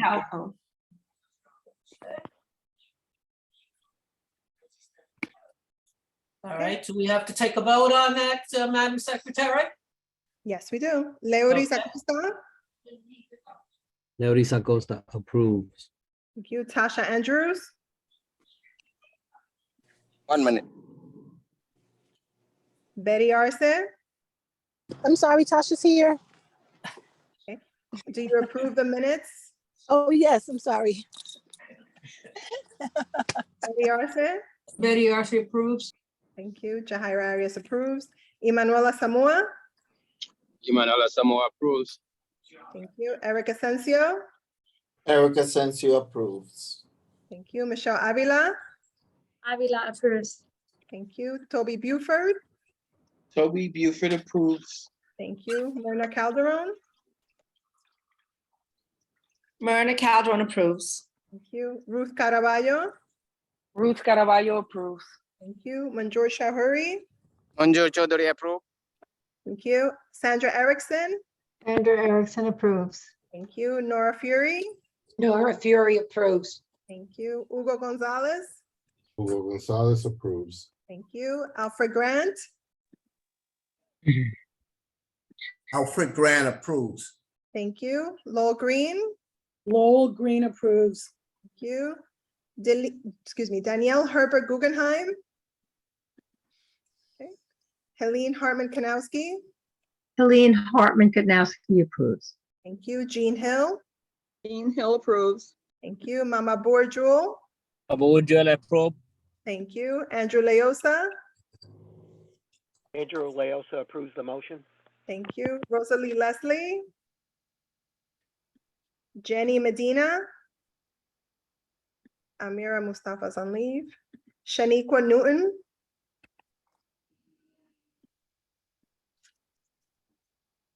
Tanya Peña.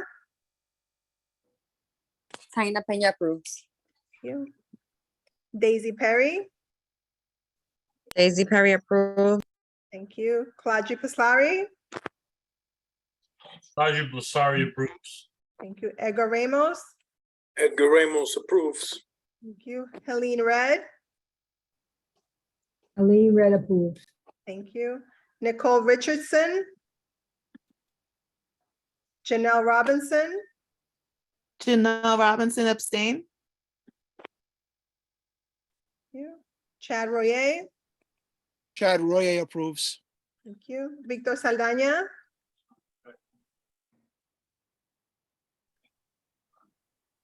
Maharani Subhajan. Maharani Sibajan approves. Thank you. Carlos Sosa. Carlos Sosa approves. Thank you. Samantha Subatis. Samantha Subatis approves. Thank you. Barbara Stronzer. Barbara Stronzer approves. Thank you. Gwendolyn Thomas Steed.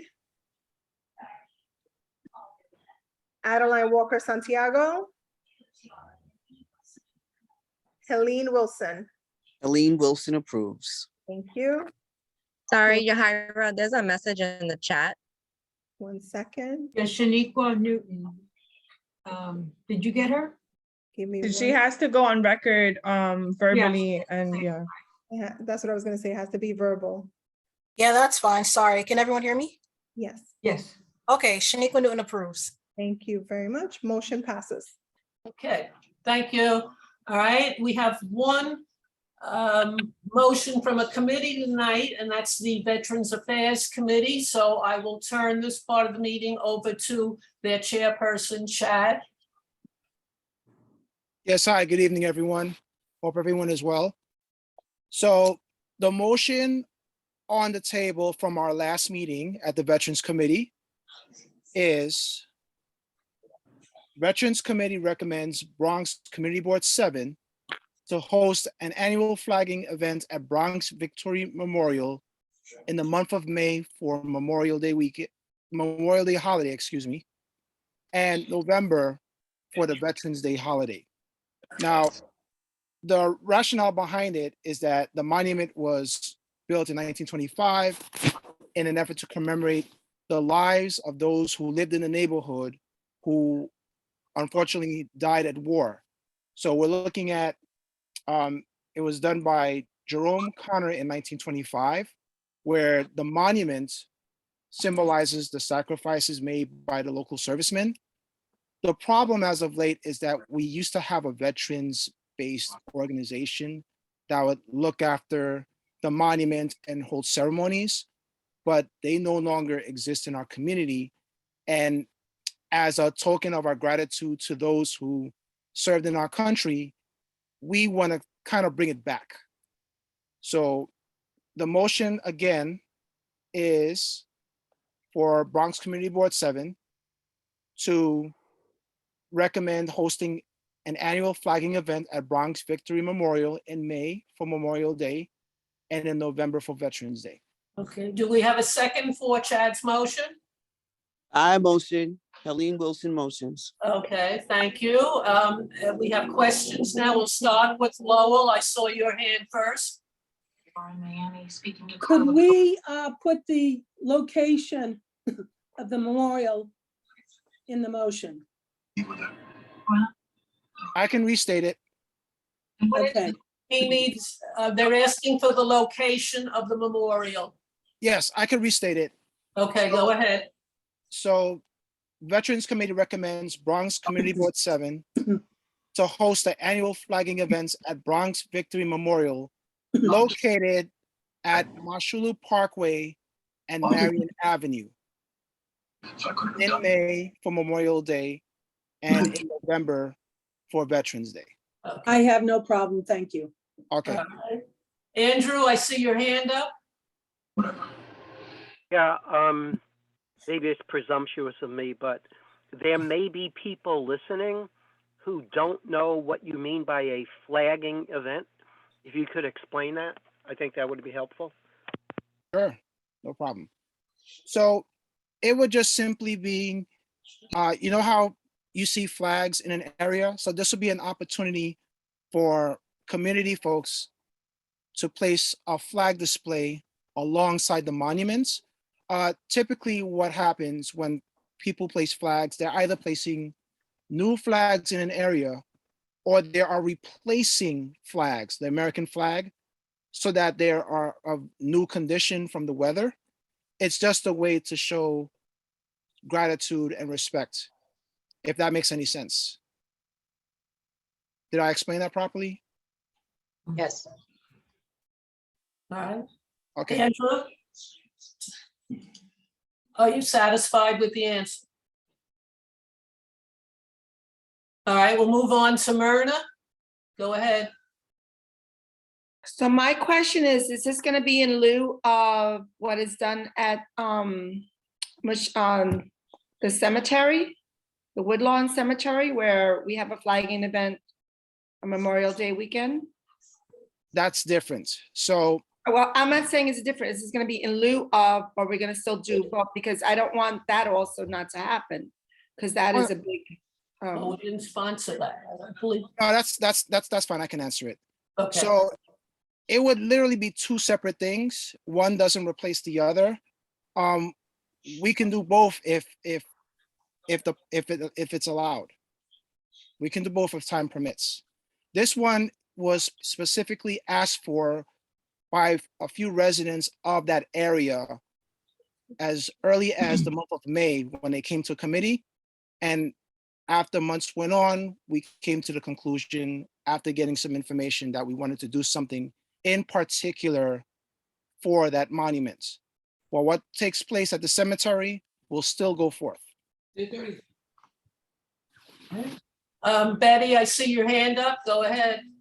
Yes, I want to clarify Myrna's concern. The flagging that's done at the cemetery is done at specific grave sites, and it is coordinated, organized by the Woodlawn Cemetery. We participate in it as do many other groups and individuals.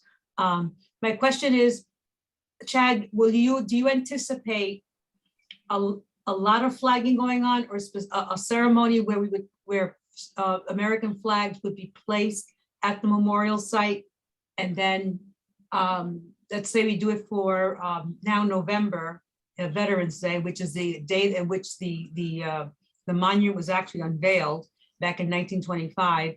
And then come Memorial Day in 2023, we would remove those flags and then place new flags, correct? And do that on an ongoing basis. But we're not going to be, are we going to be encouraging people just to place a lot of flags at this site is my question. Or do we want to limit it to just the flags that will be placed by the community board and the veterans groups and their family members who may have been affected by this? So we wanna start with the community, and of course there will be folks who may want to reach out. We will be very open-minded in extending the opportunity to other communities who want to take part as well. So there's a possibility that you may have more people want to do it, and we'll just have to figure out from the committee standpoint how we go forth. Right. The other question is the monument, is it under Parks Department, and will we require Parks Department buy-in, permission to do this? I thought we did. Barbara, can you clarify Yes, that? yes, we would need a permit. If it was just one small flag, two small flags, no. But if it's going to be a series of flags, yes, we would have to apply for a permit. And we would have to, and then we would have to see if they would permit that, you know, to Exactly. allow. Yes, So, you know, Chad, just going back to the issue of, I think we want the community to participate in the ceremony, but not necessarily start placing, you know, a whole bunch of American flags in this. It's not a very big, you know, space. You know, and we want it to be as decorous and as dignified as possible, right? Right, exactly. And that's another thing that we spoke about, because we don't want the flags to overtake the monument. Right. We only need a few, a select few, Correct. to make it look nice. Okay. okay. All right, Sirio can't speak, we're in the regular meeting. Yahira.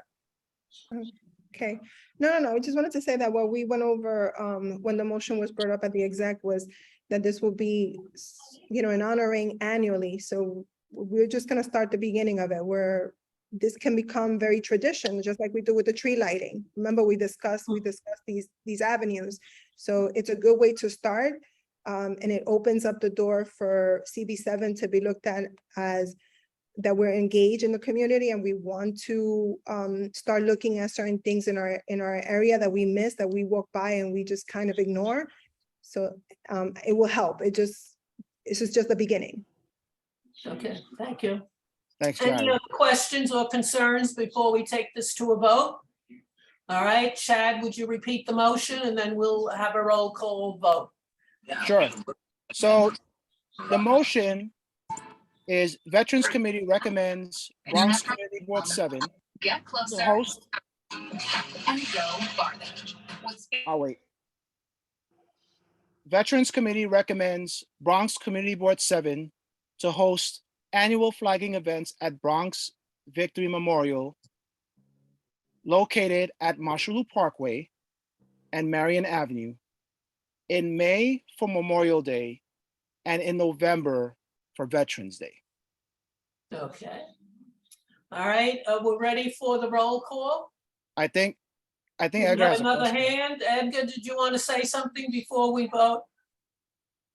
Yeah, it's just a suggestion in reference to the recommendation. We have cadet organizations such as like the Washington Grays that have bands. It might be, you know, nice to have, you know, one of the local cadet organizations provide, you know, depending what type of a ceremony it's going to be, but at the flag raisings to at least have some type of military music, maybe, just as a suggestion. Yeah, that would be very nice. And That's I a know good so that Clinton High School has their ROTC program. Uh-huh. Very good. I'm a longtime resident of the neighborhood, and I can remember when on Memorial Day, that stage that we used for the tree lighting was put out there, and we had bands and music and flowers were left and whatever. So it's a good start, Chad. All right, can we take this to a vote, please? 1 second. We got another hand. Another hand. Oh, I'm sorry. Toby, go ahead. I wanted to know, is the committee planning to do the flagging this November for Veterans Day, or is it intended to begin in 2023? We would like to start it in November of this year. That's the goal. Thank you. You're welcome. Thank you. All right, Yahira, are you ready? Yep. One moment, there's some, a point was made in the chat. Do we need to specify that these are US flags that we are going to be installing on this monument? Is that a given, or do we need to be that more explicit? I can restate it. Okay. Veterans Committee recommends Bronx Community Board 7 to host annual flagging events with US flags at Bronx Victory Memorial at Marshallou Parkway and Marion Avenue in May for Memorial Day and in November for Veterans Day. Should we state the year? I mean, if you want to do it this year, do we want to say November 11th? I think we should leave it open because Okay. it may take time to get that permit. Very well, Chris. Okay. Yeah, this way, I know we may want it to happen now, but we won't know with the way things are going with the Right. city. So, True that. Okay. Okay, all right, we're ready to take a vote on this. Yahira, go ahead. okay, Leuris Acosta, Leoris Acosta approves. thank you. Tasha Andrews, Tasha Andrew approves. thank you. Betty Arce, Betty Arce approves. you. Jahira Arias approves.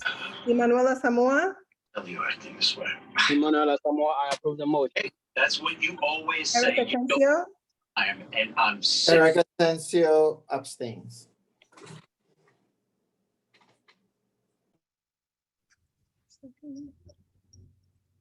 Michelle Avila, Michelle Avila approves. thank you. Toby Buford, Toby Buford approves. Myrna Calderon, Myrna Calderon absolutely approves. My only thing was the motion ever seconded? yes, the motion was Yes, second. it was. Just double checking. Ruth Caraballo, Ruth Caraballo approves.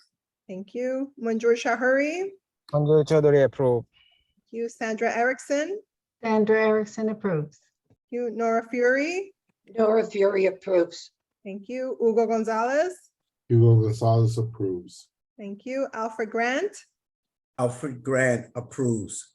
thank you. Lowell Green, Lowell Green approves the motion. thank you. Danielle Herbert Guggenheim, Helene Hartman Kanowski, Yes, Helene Hartman Kutnowski approves. thank you. Jean Hill, Jean Hill approves the motion. thank you. Mama Bourjewel, Andrew Leosa, Andrew Ulay also approves the motion. Rosalie Leslie, Jenny Medina, Go. Didn't need to say goodbye. Amira Mustafa, Shaniqua Newton, Shaniqua Newton approves. thank you. Tania Peña, Tina Peña approves. thank you. Daisy Perry, Daisy Perry, Daisy, I'm sorry, I got cut off. Daisy Perry approves. Thank you. Claudia Pasari, Elijah Lasari approves. thank you. Edgar Ramos, Edgar Ramos approves. thank you. Helene Red, Helene Rez approves. thank you. Nicole Richardson, Janelle Robinson, Janelle Robinson abstain. thank you. Chad Royer, Chad Royer approves. thank you. Victor Saldana, Victor Saldaña approves. thank you. Maharani Subajan, Maharani Sibajan approves. thank you. Carlos Sosa, Carlos Sosa approves. thank you. Samantha Suvatis,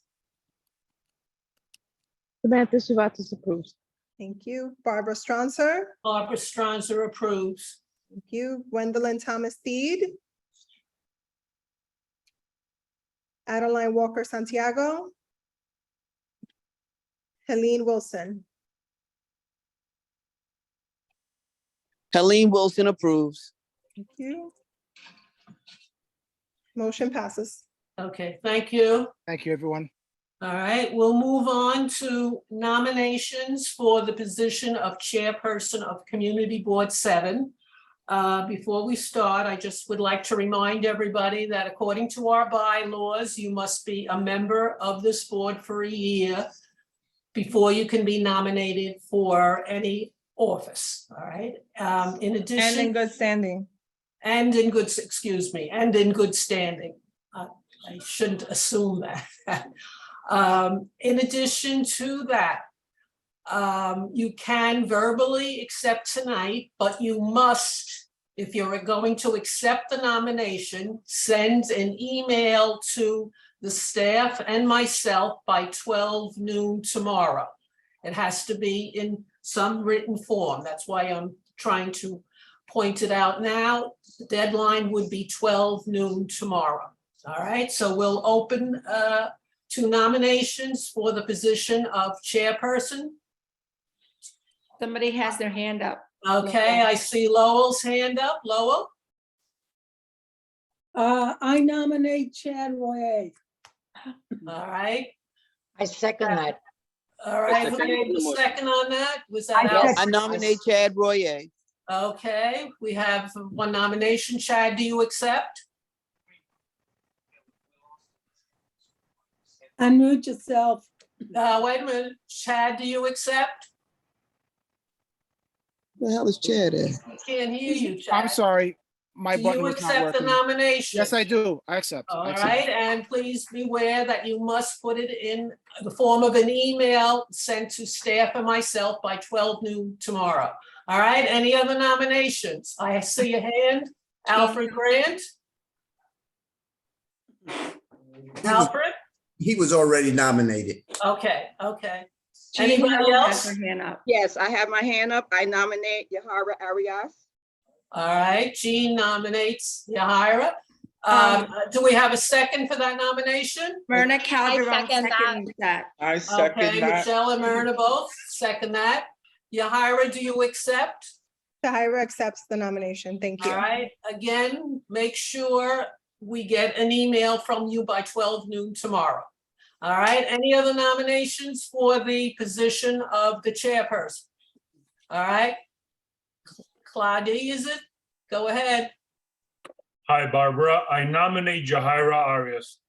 Okay, she has been nominated, so she's already.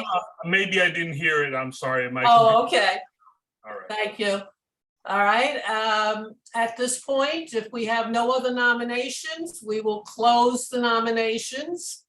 And we'll hear from both of the candidates tomorrow. And next month, what I plan to do is to give each candidate 2 minutes just to introduce themselves. And if they have anything they want to share with the members as to what direction they would like to take the board, that will be fine. And then after their 2 minutes, I will give board members a minute or so to ask the individuals questions. And then right after that, we'll have a vote.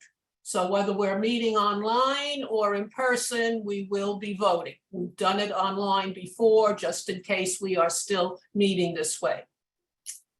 All right, we can move the meeting now. At this point, we are going to reports from our committees. We'll start with budget, personnel, and ethics. Andrew? Yeah, it was already announced, but the committee will be meeting at 6:30 p.m. Thursday, the 27th of October, via remote Zoom. Okay. And a reminder that people should be focusing on the board budget, and also we will be discussing any attendance issues. Apparently, recently something came to our attention, and that will be addressed as well. Okay, thank you, Andrew. Education, youth, and libraries. Lourdes? Thank you, Barbara. So the Education, Youth, and Library Committee did not meet in October. We did not meet quorum. I believe there might have been a miscommunication. I know that we didn't get any, I didn't see any communications go out from the board. So maybe that influenced it, or maybe everybody was watching the Yankee game. But we plan to meet on November 16th virtually. I sent everyone an update, and I will reach out on the day of so we can try to get our first meeting of the year in. So that is all. Thank you. Okay, thank you. Environment and sanitation, Betty? The committee, I'm sorry, good evening, everyone. The committee met on October 11th. We had updates from sanitation and Department of Environmental Protection. The most interest, or the thing that would be of most interest to everyone is that there will be fall leaf collections in the Bronx for Committee Board 7, 8, 9, 10, 11, and 12. That will take place on November 27th and December 11th. And that means that you can put out your leaves in paper bags or containers of various sorts, 4 o'clock the day of, and they will be collected. It is a Sunday in both cases, but they will be picked up. This is helpful because these leaves are then used for composting. I will put the link in the chat if anyone is also interested in that.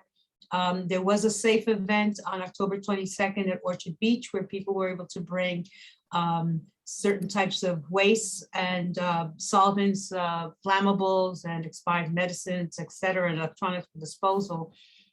Those are major events, but at any time you have these kinds of products that you want to get rid of, they should not go into the landfill.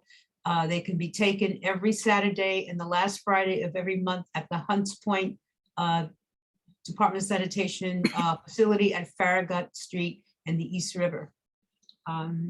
We will not be meeting in November, but I will be sure to post any issues that may come up. I will share with the board and have them post on our social media. Thank you. Okay, thank you, Betty. Health and Human Services, Michelle Avila. Hi, Barbara. Thanks, everyone. So the committee focused mainly on our capital and expense requests, but I want to note that the City Department of Health and Mental Hygiene made an important update about what was formerly known as monkeypox. The City Health Department is referring to the virus as MPV. The previous name was inaccurate and a stigmatizing label for a virus that is primarily affecting a community that has already suffered a long history of bigotry. Also, they highlighted that eligibility has been expanded. Now, anyone of any sexual orientation or gender identity who is at risk for MPV can get vaccinated. There are first and second dose appointments available and all city-run sites except walk-in. I'm going to put in the chat the number where you can call to make an appointment and also the link vaccinefinder.nyc.gov. Also, reminder for folks to please get their flu shots and that the new booster for COVID is also available. Thanks so much. Okay, thank you. Housing, Land Use and Economic Development, Eric? Hi, good evening, everyone. Thank you, Barbara. So we had an update from CAMBA about the buildings on 202nd and 203rd Street. They are looking to be completed on the first quarter of 2023, and the application is going to go live on the HPD website. She said either last week of October or the beginning of November. So we will keep everybody posted on that. And our next meeting will be November 1st. We are hoping to invite EDC in regards to the Kingsbridge Armory. And just like the Councilwoman Sanchez office mentioned, November 5th will be the first workshop for the community to share ideas about the armory. Okay, thank you. Parks, Recreation and Cultural Affairs. We spent a good part of the meeting on our budget requests and maintenance issues. I will say that the district manager for our area for parks is out on sick leave, and we have someone in his place who has very good follow-up skills because she did follow up on many of the items for maintenance that were brought up at the meeting. And lastly, I just want to say that please keep the date of Thursday, December 8th open at 6 o'clock for our annual tree lighting ceremony. We hope to have everybody aboard, and we'll see you then. Our next meeting for parks will be the second Wednesday of November. All right, we'll move on to public safety and quality of life. Victor?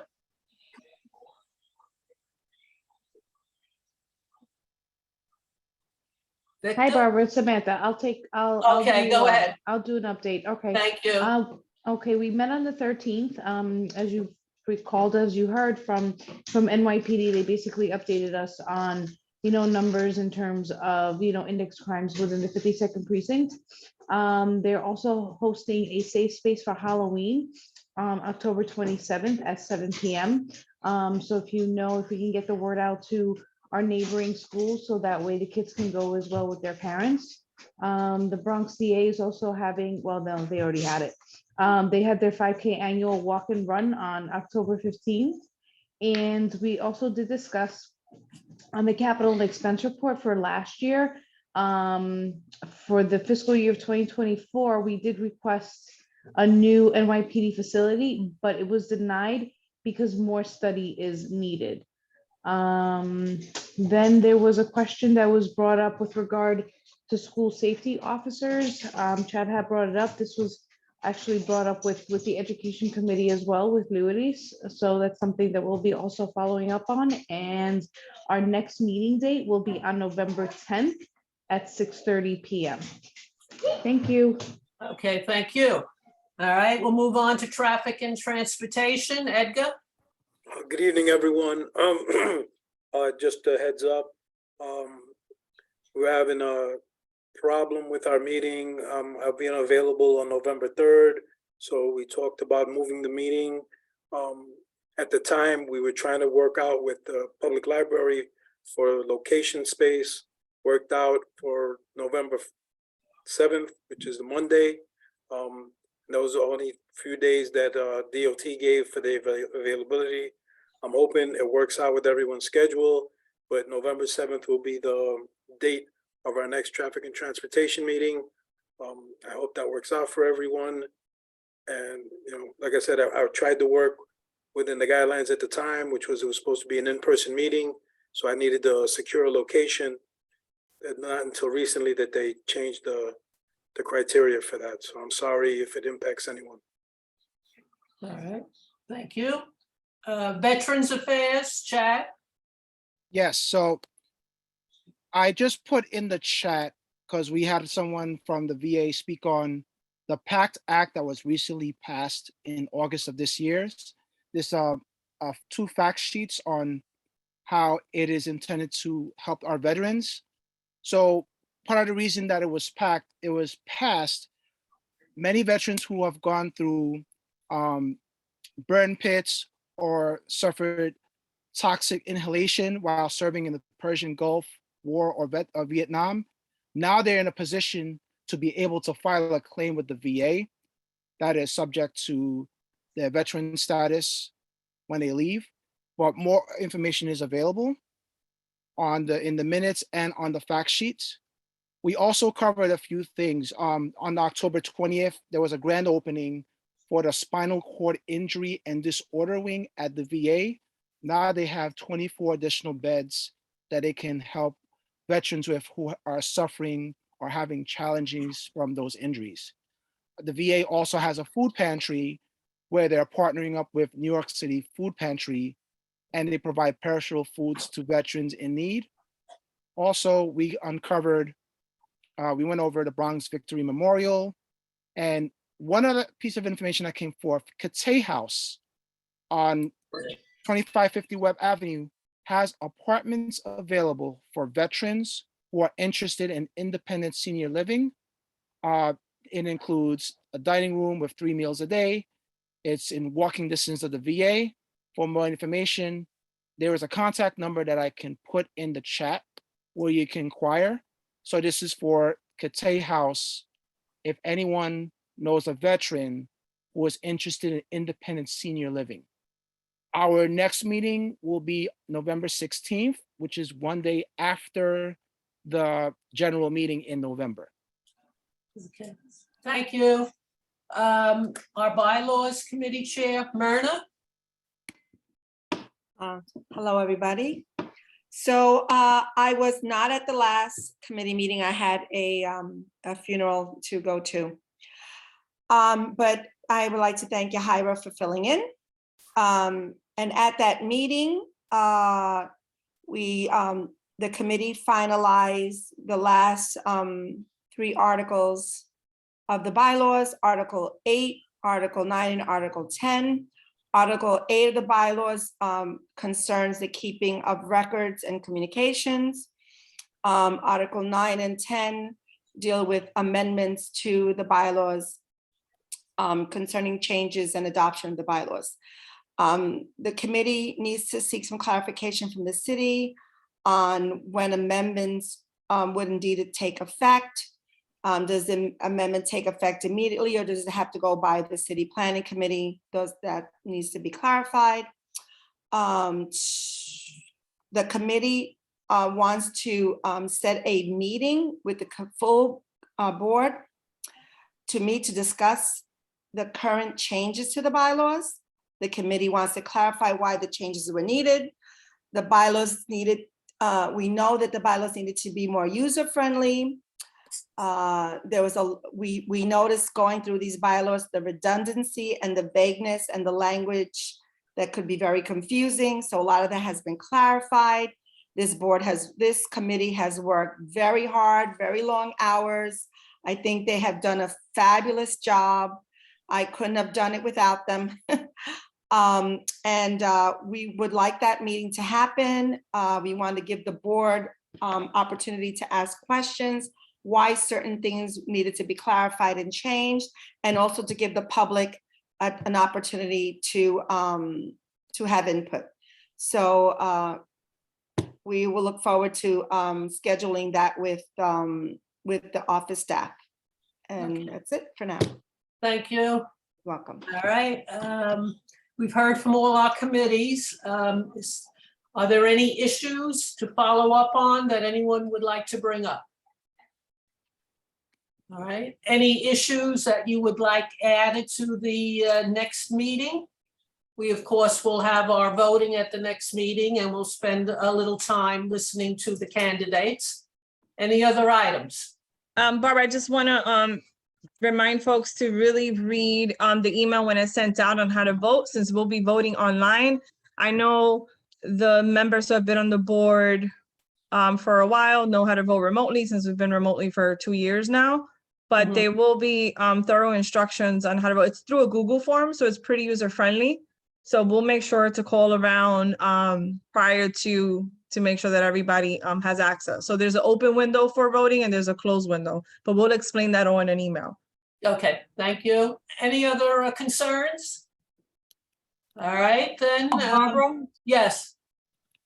Sorry, capital expense. Again, I'm gonna say it one more time. If you have any additions that you want to reflect when we're going over it, please send it over to via email to Eric and I. If you don't have our email, I'll put it in the chat, and just make sure we get that, because we want to get this done as fast and accurate as possible. Good idea. All right. And instead of sharing it in the chat, I think it's best that you send an email to the full board so they can have it. So I'll send an email later on tonight for it, okay? Yeah. All right. Any other concerns? The Go EEO ahead, Betty. The EEO policy form that we had to fill out, did everyone get theirs? The revised one, it had to be redone? Did everyone? That's right, with the current borough president. Correct. listed Yeah, I on just top. want to make sure everyone did that.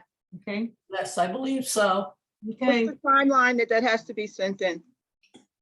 Alexis, are you still on?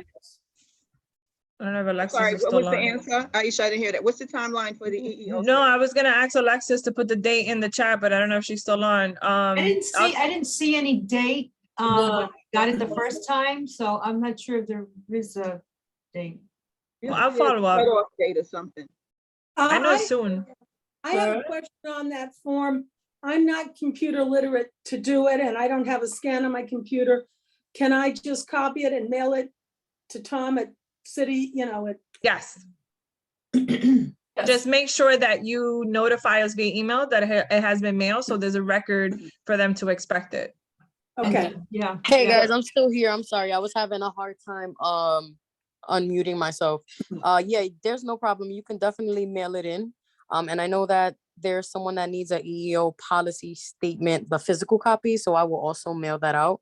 As for the executive order, it was extended 30 days. I'm looking for the exact date right now. If you would just give me 2 minutes, I'm gonna mute myself, and then I'll raise my hand so you can call on me. Alexis, also tell us the deadline for the EEO form as well. Gotcha. All right. Any other concerns? Michelle, I see your hand up. Barbara, I just wanted to raise on the continuation of the executive order. It is really difficult for board members and our staff especially to continue going from in-person to remote every 2 to 3 weeks having this change. We would really love to have some consistency, and we found a lot of benefits from having remote meetings. And so Alexis, if you could please relay to the borough president and your team that we are really supportive of implementing a process that gives the board and the staff more time when we are shifting to remote, and hope that we could continue to use this option as we know we're still going through the pandemic. COVID numbers are still going up and down, and that now organizations that used to host us previously are now having their own protocols for COVID and reducing the number of people that can be in their physical spaces. Okay, good point, Michelle. We also have the 2, possibly 3 council members online. Understand that this is also now a municipality's executive order. So now it's coming from the mayor, since the state has granted that advantage now. So if I know Eric, Perina, Samantha, Adam, I'm not sure who's on and left, but if you heard our chair for health, Michelle Avila, we really need help with that, because we're given notice the day of. And it's like she said, it's really hard. These venues other boards are lucky that they have set venues or even have their own city building to have meetings. We are not that lucky. We can no longer host meetings even in our office, even if it was open. So a little help here would be great. Thank you, Michelle, for flagging that, because it's really important. And we're lucky to have our council members that stay on too. Right. Everyone, this is Sam. Yes, thank you for flagging that, and it's certainly a very sorry to interrupt. It's a very valid point. Thank you very much. Okay. Yeah, happy to help. All right. Alfred has some. Do we have another hand? Go ahead, Alfred.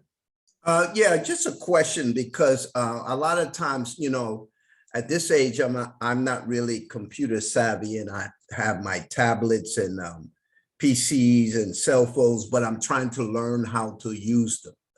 So a lot of times when I have questions that I want to ask Community Board 7, I dial the number, and every time I dial the number, I get a voice recording saying that I guess it's full or something like that. And I don't know who I can call that if I want to ask questions pertaining to Community Board 7 to. So you're calling the office number on the website. There are 2 cell phone numbers as well. Carla and Jade, can you drop both of your CB7 cell phones? Sometimes there's an issue with forwarding calls, life, technology, but we definitely have 2 additional city phones. So Carla just put hers in the chat. What I'll do, Carla, let's email the full board again, both cell phone numbers, so there's no issue. Alfred, I'm sorry for that, but now you can actually reach them directly. All right, Gotcha. that would be Thank great you. if we could get an email with those numbers. But they are on the website, FYI. Oh, okay. Helene, I see your hand up. I just wanted to mention to build on what Michelle said, having the Zoom meetings when we start meeting in person, I think would still be very important. It's a slightly different issue, but I know right now it's either in person or Zoom. I really think that we will lose people and the numbers may go down if we lose the option to have Zoom at all. So what I'm saying is, yes, let's meet in person where we can, but if at all possible, I think the public should be able to access it via Zoom as well. All right. Okay. To your point, we would love to receive the funding and the staffing capacity to host a hybrid model, but unfortunately, on our budget and our limited staff, we cannot do that, and that's an issue across the city of New York. If I would say the operations committee and the city council would consider extending our budget, or even putting someone from Do It on loan. I mean, there's so many things that I believe could be done, but again, I'm not in the council, so I don't know what the limitations are, but it's a staffing issue and it's a funding issue. That's it, because we would have to lug around with materials to do this. I think it's very unfair to expect staff to work 9 to 9, right? So there's a lot, union violations. I mean, there's tons of issues. So we would need separate staffing for this and as well, equipment. But I'm with you, Helene. I think we would love to offer a hybrid option for many reasons. But yeah, it's not financially feasible or capacity feasible considering how small we are. Well, But I hope- you know, we got the council members on here. Thank you. That's my point. It could be a new job opportunity, a new job, a job title. Yeah. Thank you. All right, any other concerns? Yeah, I had my hand up. I think one of the problems is that a lot of our community residents are not, particularly as Alfred just brought up, computer savvy. You're right on that. So I think we need to find a way to sort of, it's not that they don't have the equipment, but they're not always fully understand how to use all of this stuff. You know, you got QR codes today, you got all sorts of things that they use today, and a lot of people. So is there any way we could kind of do an online tutorial? It might fall under the budget, as Aisha said, but I think we need to kind of bring our community up to speed on how to use some of this, since we've been doing all these Zoom meetings, and a lot of people are getting left out of the process. So we need to be able to find a way to bring them up to speed and give them some sort of tutorial so they can be as involved in what we're doing as they always were. Yeah, I agree and support that sentiment. I think as much training as board members can receive to participate in the process is absolutely essential. I'm gonna defer to Carla on this one as I will be exiting. Carla has been helpful to other board members in processes like this. So yeah, I'll make sure that, you know, there's some conversations that take place even in my absence. Okay, all right, is that Sam from Councilmember Sanchez's office? Go ahead. 30 seconds. I just wanted to say our office does fund like classes for people to learn how to use computers, for people to learn how to use Zoom. So please feel free to direct people to our office and happy to connect them with those resources. Thank you. Oh, that's amazing. Thank you. All right. All right, any other concerns before we close for the evening? All right, can we have a motion to close the meeting? I move to adjourn the meeting. All right. I move to adjourn the meeting. Do we have a second on these motions? I second that motion, yes. Thank you. I second the motion. Second the All motion. right, all in favor? Aye. Aye. Aye. Good night, everybody. Thank you. Good night.